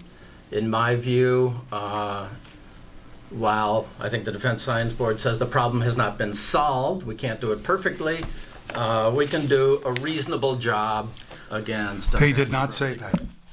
They said we do not have the capability. No, because I think facts... No one interrupted. Ted, I'm going to get to that. No one interrupted you when right. you spoke for 25 minutes. No one interrupted you. Let them speak. Then you say what you want. Then, okay? Then just stop the facts speaking. ought to be correct. Well, you can correct them I am after you going to stop. correct some of the facts. Not in the middle. guess what, Ted? I'm going to give you a chance to talk, too. All right. Okay. I mean, your diatribe is not necessarily facts. And no one interrupted the diatribe. Anytime you want to talk technically with me, please feel free to do so. I Okay, haven't we are heard a about- statement from you other than appeals to authority. Okay, so I think Dean was talking last Yeah, time. let me I looked. try to get at some of these points. The countermeasure debate is a tough one. And I've wrestled with various ways to explain it. In my view, countermeasures, decoys, are not easy to build. Credible ones, that is, the ones that can fool the kinds of radars and infrared sensors we have today. But it is true that if I define a certain missile defense architecture, I can always come up with a countermeasure to defeat it. I can also, once given a countermeasure, I can always design a missile defense system to defeat that countermeasure. Both those statements are true. And so missile defense systems don't work perfectly. The countermeasure issue is not a binary issue. It works, it doesn't. There are lots of different countermeasures. Some of them are easy, almost trivial to defeat. Some are very tough to defeat. And there's a probabilistic calculation. You know, maybe you'll get 20% of them, maybe you get 80% of them, et cetera. But it is a difficult problem. It's being worked very hard. Ted mentioned a couple. Tumbling targets. The Missile Defense Agency is very aware of tumbling targets. I don't believe that's a showstopper. Ted mentioned that if you cut the missile into pieces, that radar and infrared sensors cannot tell the difference between those chunks of missile body and warheads. That is absolutely, technically not true. You can easily, not easily, but you can tell the difference between the two. Defense Science Board report. It's a very good report. I recommend you all, if you'd like to get into technical details. It's called the Science Technology Issues of Early Intercept Ballistic Missile Defense, downloaded from the web. Ted said the report says none of the radars work for the phased adaptive. There's no place in the report that says that.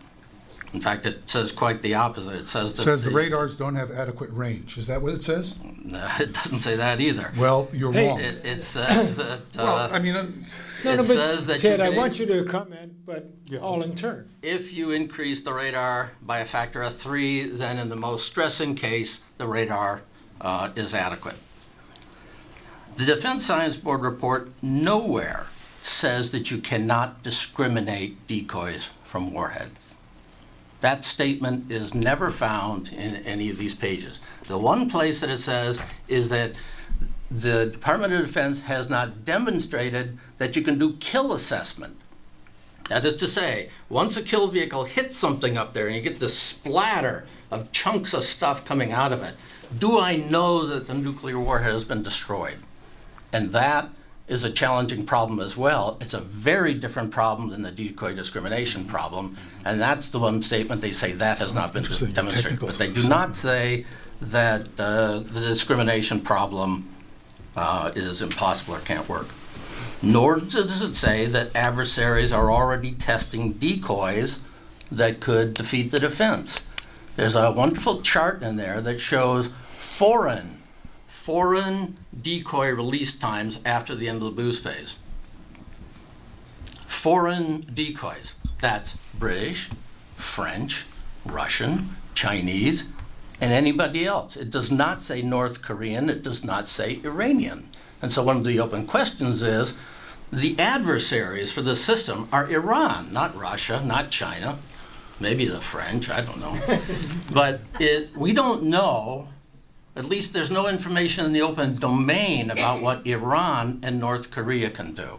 And so I would submit that their ability to develop decoys that could defeat this system is problematic at best. Finally, it's true the Russians are worried about phase 3. Rather than give you the arguments, I have a paper coming out in Survival, which is a journal published by the International Institute for Strategic Studies, that goes into this whole question about how much of a threat the system is to Russia. Phase 3 does not threaten Russia whatsoever from Europe. If you think of phase 3 as the Polish deployment, no threat whatsoever. If you put the ships off the coast of the United States, then it could do something, but that's not what the Russians have complained about yet. So that's not true. We wrote a paper, we published it under the Federation of American Scientists. We looked extensively at the potential that the United States could draw these ships back off the coast and defend the country, at least in principle. I want to be clear that in practice, I don't think this system's going to work at all. It's just another way to pump money out of your pockets to a defense industry. But the 4.5 kilometer per second interceptors on ships could easily defend the United States in theory. To argue that an adversary has a capability but won't use it because they just won't choose to, the phased adaptive approach is supposed to be adaptive by putting it on ships so we can move it all over the place. I think that's in the Ballistic Missile Defense Review. So why we would not, in a crisis, choose to do that would depend on the crisis, because it's certainly a possibility, at least in principle, and to argue that I'm only going to look at this particular military threat but not the other, both of which are within the reach of the technical capacity of the system, is simply to mislead the public.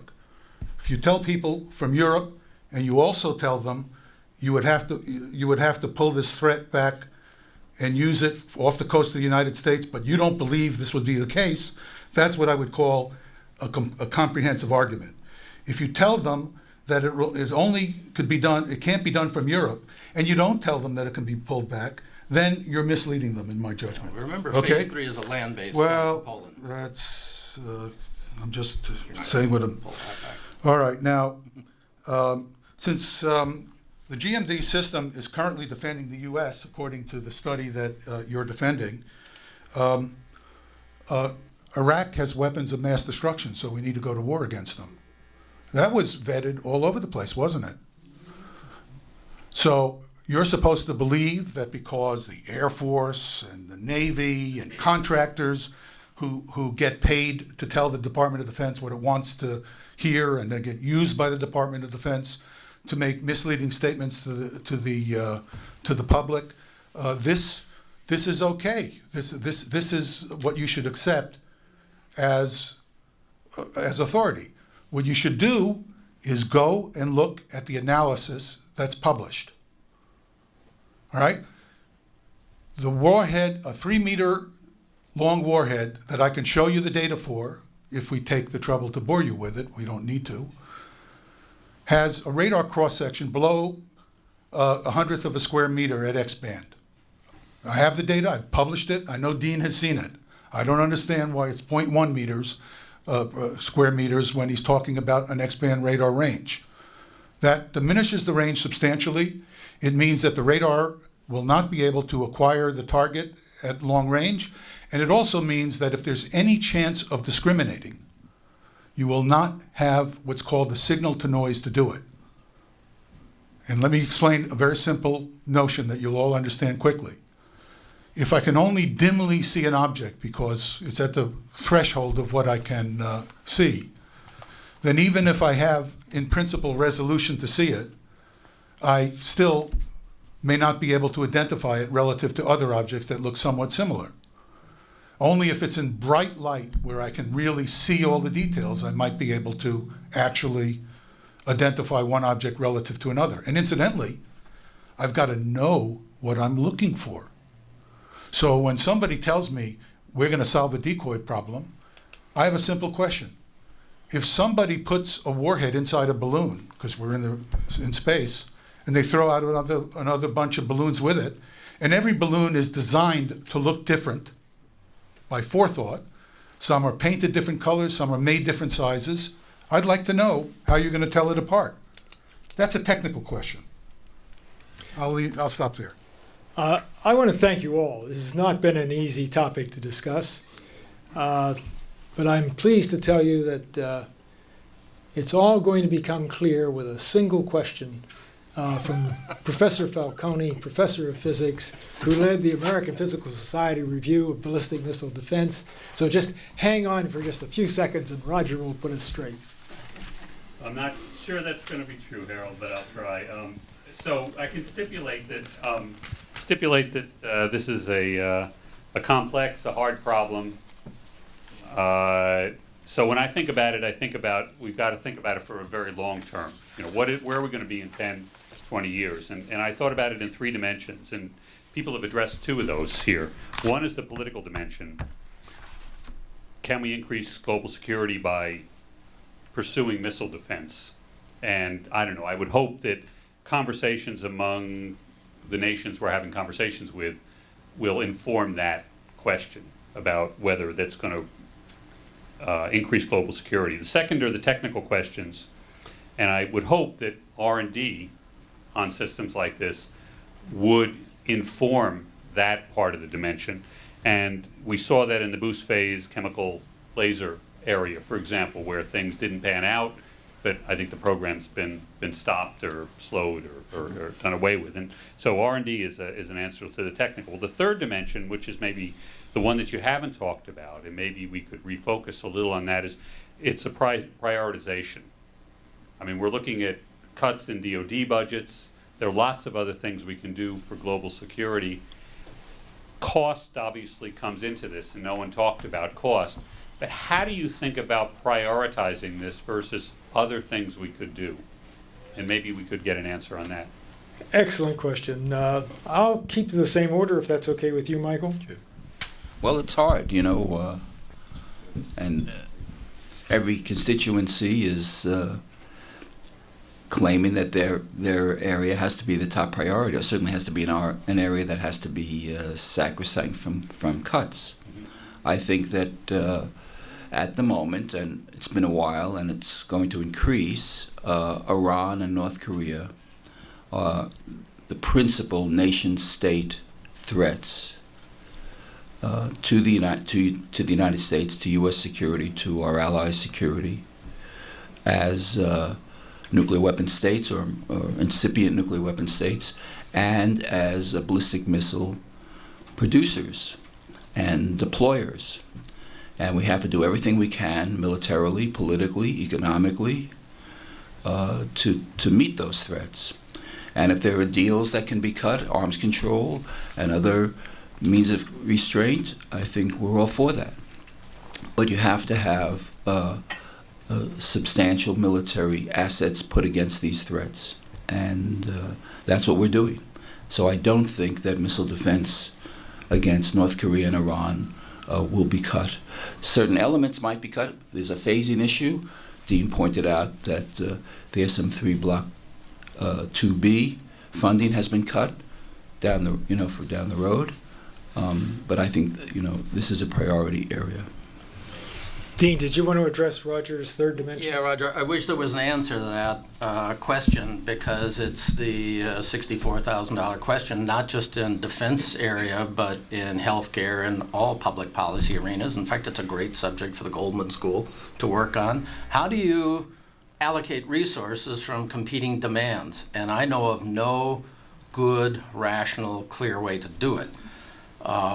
In my mind, the liability of missile defense is, the issue is not so much the technical issues, it's rather the, what's the term of art, the opportunity costs. So I spend $10 billion a year on missile defense. Would that be better spent augmenting special forces, augmenting the Navy for operations in the Pacific, since we've pivoted to the Pacific? What about land forces? What about Air Force? What about space? What about cyber? And that's all DoD stuff. What about our economy? I mean, if our economy goes down the tanks, all the guns in the world are not going to shore our country up. So you've got guns and butter trade-offs. I wish I knew a way to make those allocations, but I don't. It's a classic problem. And the way the decision gets made on the Hill and in the Pentagon, I think it's just, they hold a finger up in their debates, competing interests, and a decision gets made. May not be optimal. Ted, would you like to address Roger's question? Yeah. First of all, I think if the country feels it needs a missile defense, it has to do it in a realistic way. None of this hand-waving appeals to all, the Air Force and this and that. We all know how the system functions. Any of us who's been in the Pentagon, as I've been in it, knows that you can get any answer you want there. As far as the question of discrimination is concerned, I think there's a simple way to at least think of it from the point of view of a physicist, which I would argue is the easiest way to characterize the problem And then there are engineering details, which are, of course, important. You have to ask, are there physical observables associated with the different objects that I can exploit that will allow me to tell the difference between warheads and decoys? And can the adversary develop a strategy to deny even those variables, those physical observables? So, for example, the example I gave earlier. Yes, you could look at a balloon, and if it's in the sun, it might be hotter than if it's not. If it's got something in it, it might be cooler or hotter depending on the thermal exchange with the object inside. But is it plausible that an adversary can't just go ahead, put a warhead in a balloon and put other kinds of balloons out there and heat them and or not? And can you conceive of a set of physical variables that you can measure with adequate precision, practical, you're a physicist, that will tell you which of these objects contain a warhead? I submit the answer is no. And I worked on this in great detail, this idea that somehow there's new science. I worked on the Trident II, not the Trident 1, and we did a very detailed study projecting 50 years into the future in 1980, looking at measurable quantities.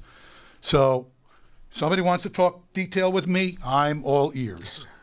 But until I hear detail other than hand waving and maybe it'll work, maybe it won't, that's not a way to plan the national security of the country. Now, there is a technical potential for building a defense. It is a kind of boost phase defense. Mike said it's not possible. I don't know how he knows that because I've actually been studying it in great detail. And you could... I did not say that. Well, that's what I understood you to say. I said there are 3 phases, and missile defense involves a layered defense against all phases of it. I apologize for misquoting you. There's extensive work going on in all 3 phases. There are not. That's one of the problems. That's one of the things that I've been trying to do with, incidentally, Bill Perry, another hippie. And there are things you could do. There are things you could do that could allow you to build a defense of some capability. And there's no point in getting in here. I'd be happy to talk with you privately. I've done a lot of work on this, and we're talking to the Russians about it, and we're trying to talk to the administration, but they always seem to be too busy. I don't know what they're doing, but it's really difficult. Ted, they may not know what they're doing, but I know what I'm doing. Yeah, okay, and I know I'm that finished. these people have sat through almost 2 hours of discussion of a very complex, I think, important subject. And I think they are entitled, at least the lucky ones that get their hand up quickly, to ask questions. But you have to give your affiliation, and you have to tell me to whom you are addressing your question. So, Harry? Harry Chrysler from the Institute of International Studies. And I guess I would address it to all 3. How do you build, thank you, how do you build a political constituency to reverse direction, assuming we decided, as a result of this discussion, to reverse direction? And how do you do that in the context where the inertia of what you're doing may be creating tensions with the parties you've identified as adversaries? Thank you, Harry. I will leave it to whichever of you raises your hand to address that. Michael? It's a policy question. Well, by reversing direction, you mean generally, like stopping the missile defense program? Right. What would Yeah, you? or this or any program. In other words, That's, especially in national defense. well, you have to mobilize support. You've got to have experts who can make a technical case that can ultimately lead to political support where it counts, which is on Capitol Hill, to deny budgetary support. That's ultimately how you do it. I mean, the Vietnam War got stopped ultimately because the Congress stopped funding it. And if the Congress funds it, it's going to continue. And that's in general how you have to stop it. I don't have an answer to your question, but I have a comment that I think could inform it. In 2008, we had a financial collapse that threatened to not only bring down our whole economy, but the rest of the world along with it. The reasons for it were really well understood by anybody who actually sat down and looked at the system. although all the people who had responsibilities claim they didn't see it coming. Right now, the banks, which are too big to fail before, are even bigger. Credit default swaps are still being traded. Wild gambling is still going on. Glass-Steagall has not been put back in place. And let me tell you, we're going to have another collapse. Now, getting to missile defense. If such a threat to the country as the whole economy is not being addressed by the political leadership, why do you think they're going to address missile defense? Dean, do you want to comment, or should Yeah, I take I would- another question? I would agree with what Michael said. You know, it's developing a constituency. There are vested interests, of course. You know, Congress ultimately funds this stuff, so you've got to get to the Hill. It's the way it works. It's like making sausages, I understand. Yeah. Are there other questions? Yes.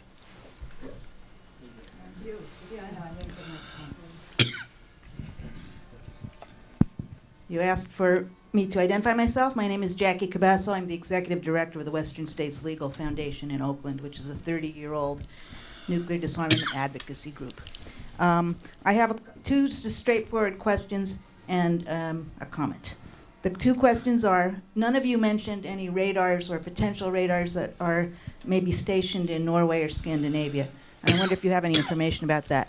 Second, if anybody wants to comment on this, what they think is the significance of the fact that Anders Rasmussen, the Secretary General of NATO, has recently announced that it's likely that he will cancel the joint planned NATO-Russia summit on the margins of the NATO summit in Chicago because of the distance on the question of missile defense. The comment is, and this is not a sarcastic question, why on earth would Iran launch a nuclear weapon, if it had one, at Europe, knowing that it would be a completely suicidal mission? And second of all, I think it's wrong to call it missile defense, because in George Bush's nuclear posture review, when he unveiled the new strategic triad, it clearly linked offenses and defenses as swords and shields, and that new strategic triad was not called by the same name in the Obama nuclear posture review, but all the pieces are still there, and it's operating the same way. Thank you very much. Again, you addressed it to all three, which doesn't make my job any easier. Do I have any volunteers? Dean, you look like you're ready to say something. Let me just pick up on the last point you made. It is true the likelihood of Iran ever launching a nuclear-tipped missile is very low.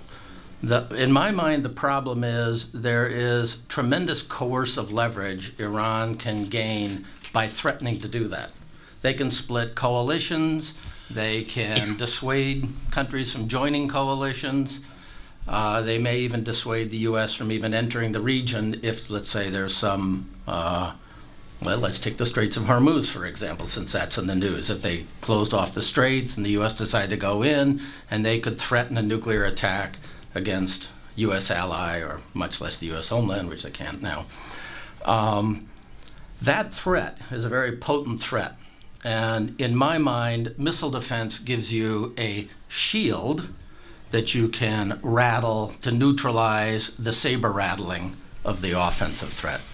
And so missile defense serves a political strategic purpose without anything ever being launched. And that, in my mind, is a significant virtue. The chance that any state is going to attack the United States with a nuclear weapon is pretty small. Although one can worry about accidental launch scenarios and things like that, which are not deterrable events. They're just events that are a disaster if they occur. There's an important assumption in Dean's statement that, is in dispute here, which is that the defense has any real capability, and the adversary will be so stupid as to believe it does. So that's an issue that you need to decide about for yourself. I personally believe, this is going to sound brutal to you, that the way to make the United States safest from this kind of attack and its allies is to make it very clear that any country who attacks us in this way will look like a glass parking lot when we're finished with them. And we would prefer very much not to ever have to do this. But if they do it, we're not going to be ambiguous in our reaction at all. The last thing I want to do is to give somebody the idea that they might execute a nuclear attack on the United States or its friends and allies and get away without a response. And I think mussing up the arguments is really not in the interest of stability. Oh, and on the radar in Norway, I could talk to you about it offline. I was disinvited from Norway after I showed that this radar was an intelligence gathering radar, and so. There are radars in different places. There are no missile defense radars that are currently planned for Norway. But I'll respond briefly on the second and third of your questions or comments. On the Russian Rasmussen point, as I mentioned, the talks on missile defense cooperation have not borne fruit. It led the president of Russia to make a very tough statement. And I think until we get them back on track, it's not going to be discussed at a NATO summit. So there's also, of course, a presidential election in Russia, and there's a lot of electoral political issues in Russia that affect everything they say on all issues, as is true elsewhere. And on the third point, I agree completely with Dean's point. But if you extrapolate your reason a little further, then what's the point if any of these countries have nuclear weapons? We should not be at all concerned. And that's just a foolish... That's not what I said. Well, you said, why would they do it? Yeah. So if we don't care, if we think it's fruitless for them to consider using these weapons politically or militarily, then we should be agnostic or indifferent to their acquisition, which clearly you're not if you're in a disarmament a group. That's completely twisting Yeah. what I said. No, well, I just think if you're in a position of real responsibility in government where you have to really make decisions and you're not carping from the outside, and you really have the weight of responsibility on your shoulders, part of the weight of the nation's security on your shoulders, then you're going to be more cautious than more cavalier about such threats, especially from a regime such as the regime that's in Tehran or in Pyongyang. Speaking as a person who carped from the inside, one of the problems How many years ago was that, Ted, by the way? You mentioned that many times. How many decades ago were you in the Pentagon? 20 years ago. In fact, more than 20 years ago. Okay. Do you have a technical point to make, or are you just going to appeal to authority again? Gentlemen. Well, I'm just There's a only little. time. There's really only. I want to finish here. I think that it's astonishing that you were trained as an engineer and you have nothing technical to say, nothing at all. That's an interesting thing. That's not my job in this. Right. In this context. Just And that to wasn't my job in the just to Pentagon. call people carpers. Now, I had promised the Q&A. I want to make a statement, please. I know I'm it's. sorry. I'm Go sorry. ahead, It's Ted. okay. No, But you don't want to be interrupted, is that right? Ted. Well, yeah. Please interrupt me. Please. I'd love to have the exchange with you. I think we're having Nuclear states get nuclear weapons Aren't we having because it? yeah, it looks like we are, and I think that's good. States get nuclear weapons because they want to protect themselves. That's a big motivation. China, It's not for the example, sole motivation. it's not the sole motivation. That's true, and they want to coerce other states. That's true too. We can go through it in hundreds of levels if we're a political scientist. But the reality is Or a that responsible states government official. or an irresponsible government official pushing lines that other people state for them. Dean, I don't why are hear you so any shy? deviation. I don't hear any deviation from any spokesperson from the government. You're not even willing to make a clear statement that the GMD system will work as a defense. Something when you were part of a report that made that claim, and I can show on with the nature of the slides. attack. I can show with slides I have here that the last two experiments were attempts to rig the experiment. So the administration had to know about those experiments. Now- And states try to get nuclear weapons because they want to keep us off their backs. And if you talk, for example, after the Gulf War of '91, there was a prominent Indian general. I remember everyone was talking about him because he said what he learned from the Gulf War of '91 was if you want to keep the United States off your back, have a nuclear weapon. And the North Koreans have learned that too. So why shouldn't the Iranians? They may well have. I have to apologize, but there's really only time for one more question. And it better be a good one, and it better be brief, and it better be addressed to one of the panelists. Do I have any takers? Raymond. Professor Jean Loeb, Professor of Physics. Raymond John Law, I'm here at UC Berkeley, and actually I'll try and change the nature of this discussion a little bit by making a comment rather than posing a question. And I just wanted to mention, as all three of our panelists know, that there is a report that's due to come out from the National Research Council on at least a part of this problem. I had the privilege of reviewing that report. I don't know when it will be out, but it's supposed to be imminent in the next weeks. And I thought, as an outside reviewer, that it does a very good job of going into considerable detail of what I think anyone from the outside has to admit is rather an arcane, sophisticated, complicated topic. And it's complicated technically, but also in non-technical, but equally important matters of concepts of operations and deployments and many other factors. That report does not go into the greater political issues, the economics and so on so much, but I really do commend this to you when it comes out. I believe it'll be freely available as a PDF to the public.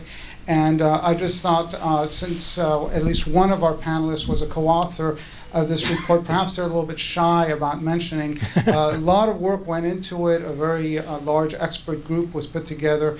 And I happen to think that it will contribute to the discussion by clarifying a lot of the concepts and issues without necessarily resolving the issues to the satisfaction of anyone, let alone everyone in this room. Raymond, It's a report that's coming out from the National Academy of Sciences or National Research Council on ballistic missile defense, and I believe it's still being vetted in final reviews right now. No, I was excluded from this list. Raymond, I want to thank you for a very fine comment, which breaks my usual ground rules that all Q&A have to start with questions. I appreciate the comment. This is a highly complex subject, politically, technically, sociologically, international politics, national politics. I think we were very fortunate in having three people willing to inform us and discuss matters between them on an issue that I'm fairly certain will be front and center of the American political situations for the next decade. And at least I think we got to a good start today in trying to understand what these issues are and will be. The fact that the three panelists didn't agree should surprise no one at all. With that, though, I want to thank the three of you for a very, very fine job. And I want to... I'm sorry. And I want to thank you all. That was the way you avoided all those flashes of brilliance escapes me. But I thank you very much for coming. If it wasn't important, it wouldn't be worth fighting about. Done. I'm sorry, don't even think about it. Here's this phone? No. Each day is short. Dean, thank you. All right. Thank you. Better or worse than Yeah, Is it better or worse than usually supposed to?